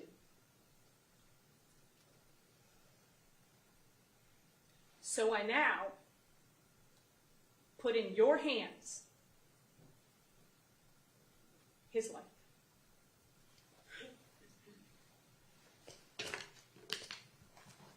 Thank you. Okay, ladies and gentlemen, we are going to, well, you all are going to get to leave a bit early today. I'm going to pass out this information to you about a little bit about what to expect for tomorrow. If you can do one copy of each side, please, and give each juror one. And this is a list that you can take home with you. But before I go over that list, I do want to remind you that even though both sides have presented their closing argument and all of the evidence is closed and the only thing left is jury instructions tomorrow morning, you still may not begin deliberating or discuss the case with anyone, including your friends and family members. You still are under my order that you may not do any research or look up any words or phrases or places on the computer. Please, you all have been great about abiding by this rule. Well, from what I'm being told, and you wouldn't believe how many people like to come back and tell me what's going on outside the courtroom. So, from what I hear, you've been excellent at following the rules. I very much appreciate that. But please, until I tell you you are relieved of that order, please take that order seriously. Please understand that it is of the utmost importance. Okay, now for tomorrow, I'm going to ask that everybody, meaning all of you, all 22 of you, be here tomorrow morning at 8:30. I am going to I'm going to read the instructions. As I promised, you're going to be given a written copy of the instructions. If you are on the panel of 12, and I'm not going to tell you that today, I'm sorry, but I'm not, you are going to be sequestered tomorrow after the instructions. And that will happen simultaneously when you begin your deliberations. So just in case there are any questions about this, your deliberations will take place on the 17th floor in the jury room that you all have been used to for the past few months. That's where you will deliberate, that's where you will do your work. At the end of the business day, and you know I define business hours to you, approximately 9 a.m. to approximately 5 p.m., give or take maybe 30 minutes here or there, that will be your deliberation time. The sheriff's office will, what we call, take custody of you or be in control of you and overseeing your every move, but they're also, if you look at it this way, they're going to be driving for you, they're going to be providing you breakfast, lunch, and dinner. They're going to be by your side during the entire process to make sure that the rules are followed and that nobody tries to influence you in any way or approach you in any way. For tomorrow, I need each of you to please pack, I wrote a suitcase, could be a bag, with your necessities and bring it to court Wednesday morning.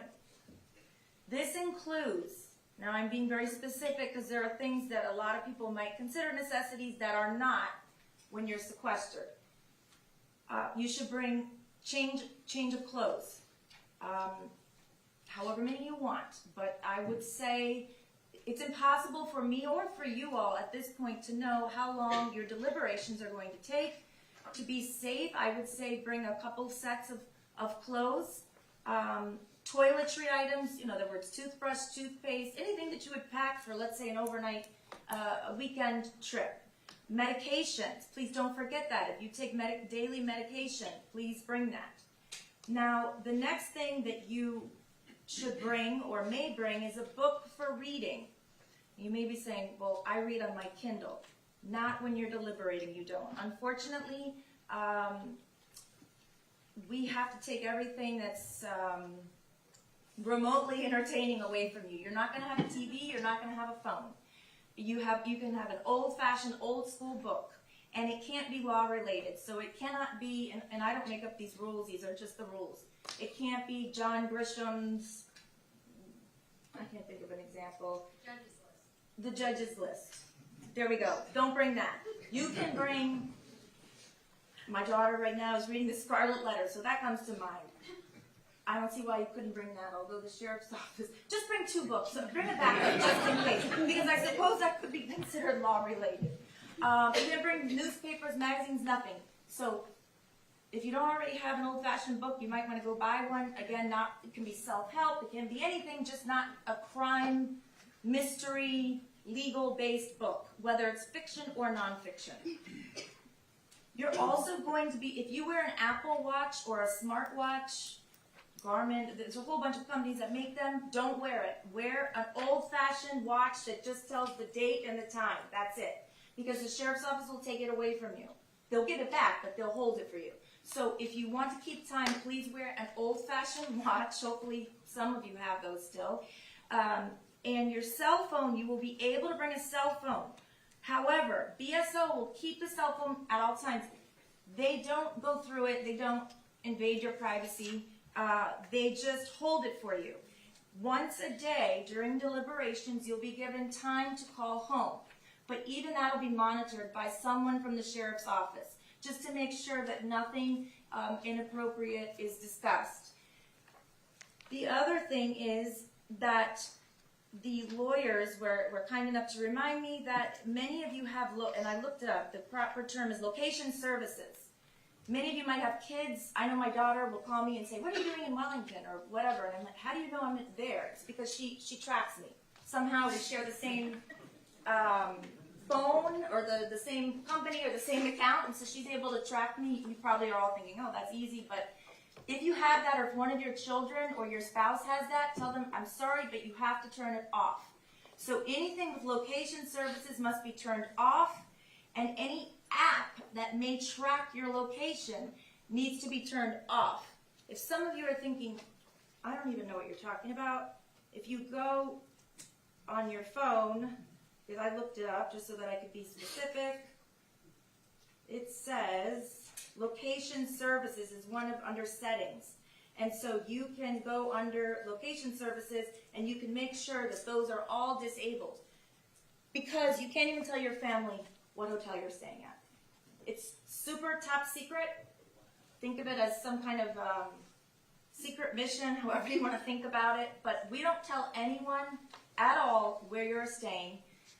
Not that we have had any problems in the past, but we don't want to have problems where somebody may try to go to the particular hotel and try to influence you in some way. That's not acceptable, so we try to take every precaution that we can to make sure that that does not happen. So please, tonight when you go home, go through your cell phones and make sure that those location services are turned off. You should and can, if you would like, to provide your family members with my office number to use in case of an emergency. So if your family were to have an emergency or somebody has an emergency and they need to get in touch with you, they can call my office and we will get in touch with you. So not to worry that if you have a child or a, maybe an older parent that you care for, you won't be, you'll be off the grid, so to speak, but I will be able to get in touch with you. And if they call my office, if someone doesn't answer, we will have someone monitoring that number periodically. So please tell your loved ones if they don't get an answer the first time, please leave a message and we will be checking it to make sure there's no issues.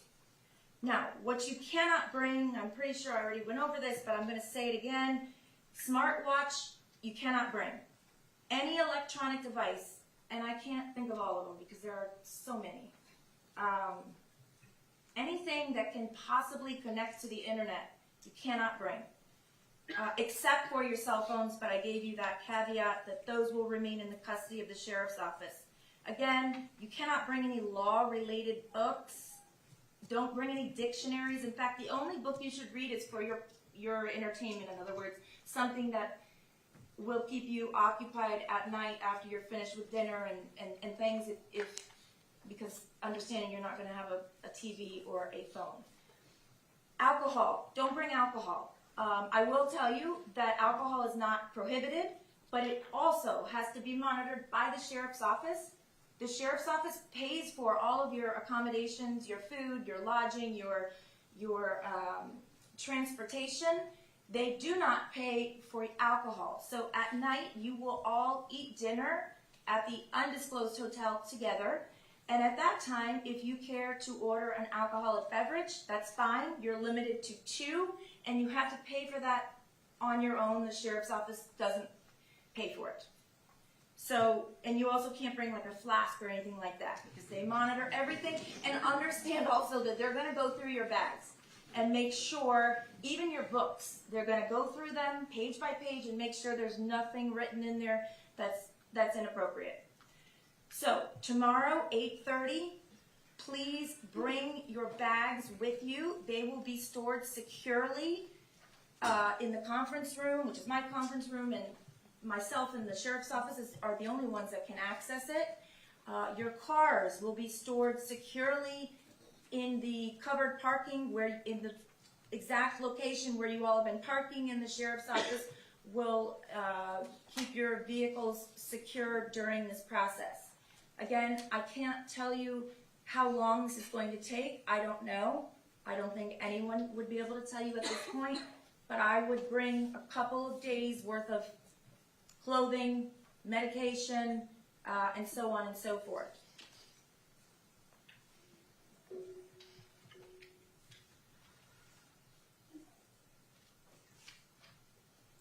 If for some reason you forget something or you get a headache or something like that, that was my question to the sheriff's office. What if you need a Motrin? They can accommodate you, you just have to make that request. Other than that, can the attorneys think of anything that I need to tell them that I have not told them tonight? No. Okay. I will give you more instructions tomorrow and explain this further tomorrow. I don't mean to make it some kind of mystery, but that's the way it has to be. So, other than that, take Miss Leasing. Yes, ma'am. I've not been allowed to bring my knitting needles in through security. Can I bring them tomorrow so I can knit in the hotel? Knitting needles are not allowed because they can be used. No, I know. One time I brought like eyebrow scissors and they took them from me. I bought them at lunch and I came in and like, you can't bring this. And I was, okay. So let's see if maybe we can. Our knitting needles, they're not even pointy. Aren't they those big? I know they're pointy, but they're not sharp, right? Okay, maybe I'm thinking of the wrong thing.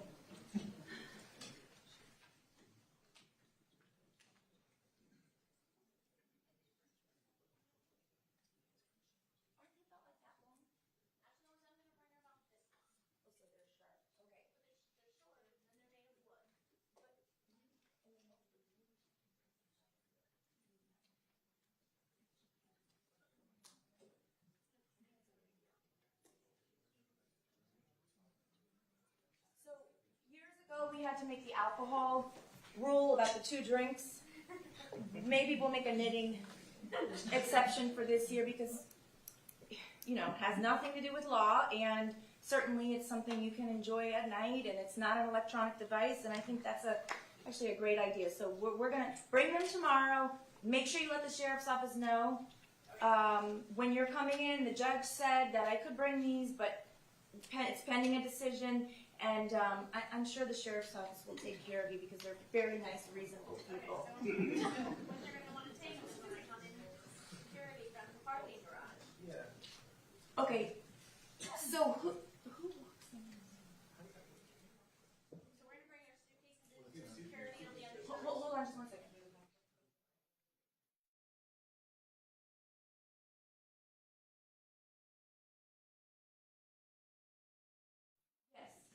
You have to bring your suitcases with you in the morning. It's because the sheriff's office has asked me to require you to do that as opposed to leave it in your cars because they have to go through security. So it's easier to have you all go through security with your bags as opposed to you all go through, I think you go through twice, do you not? Yep.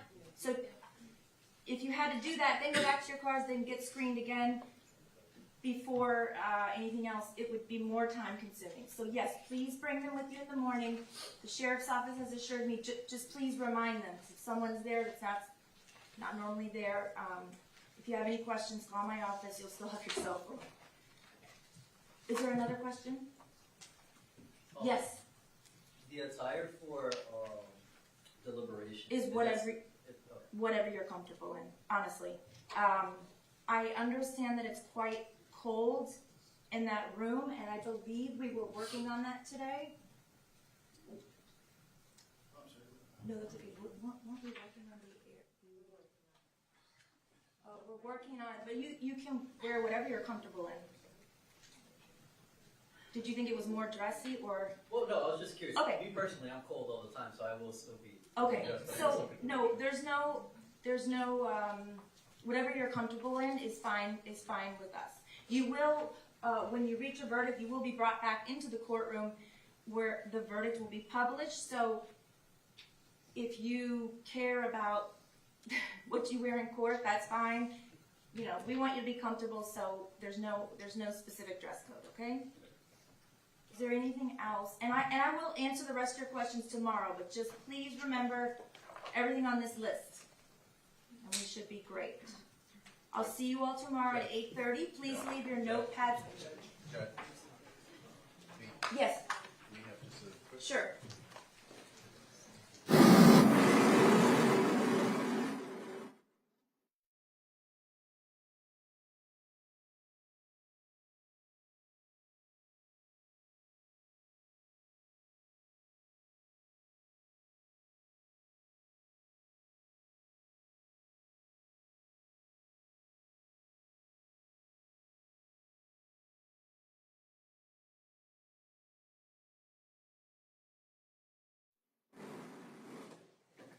Okay, thank you very much. I'll see you all tomorrow. Have a safe drive. Please leave your notepads behind. Thank you.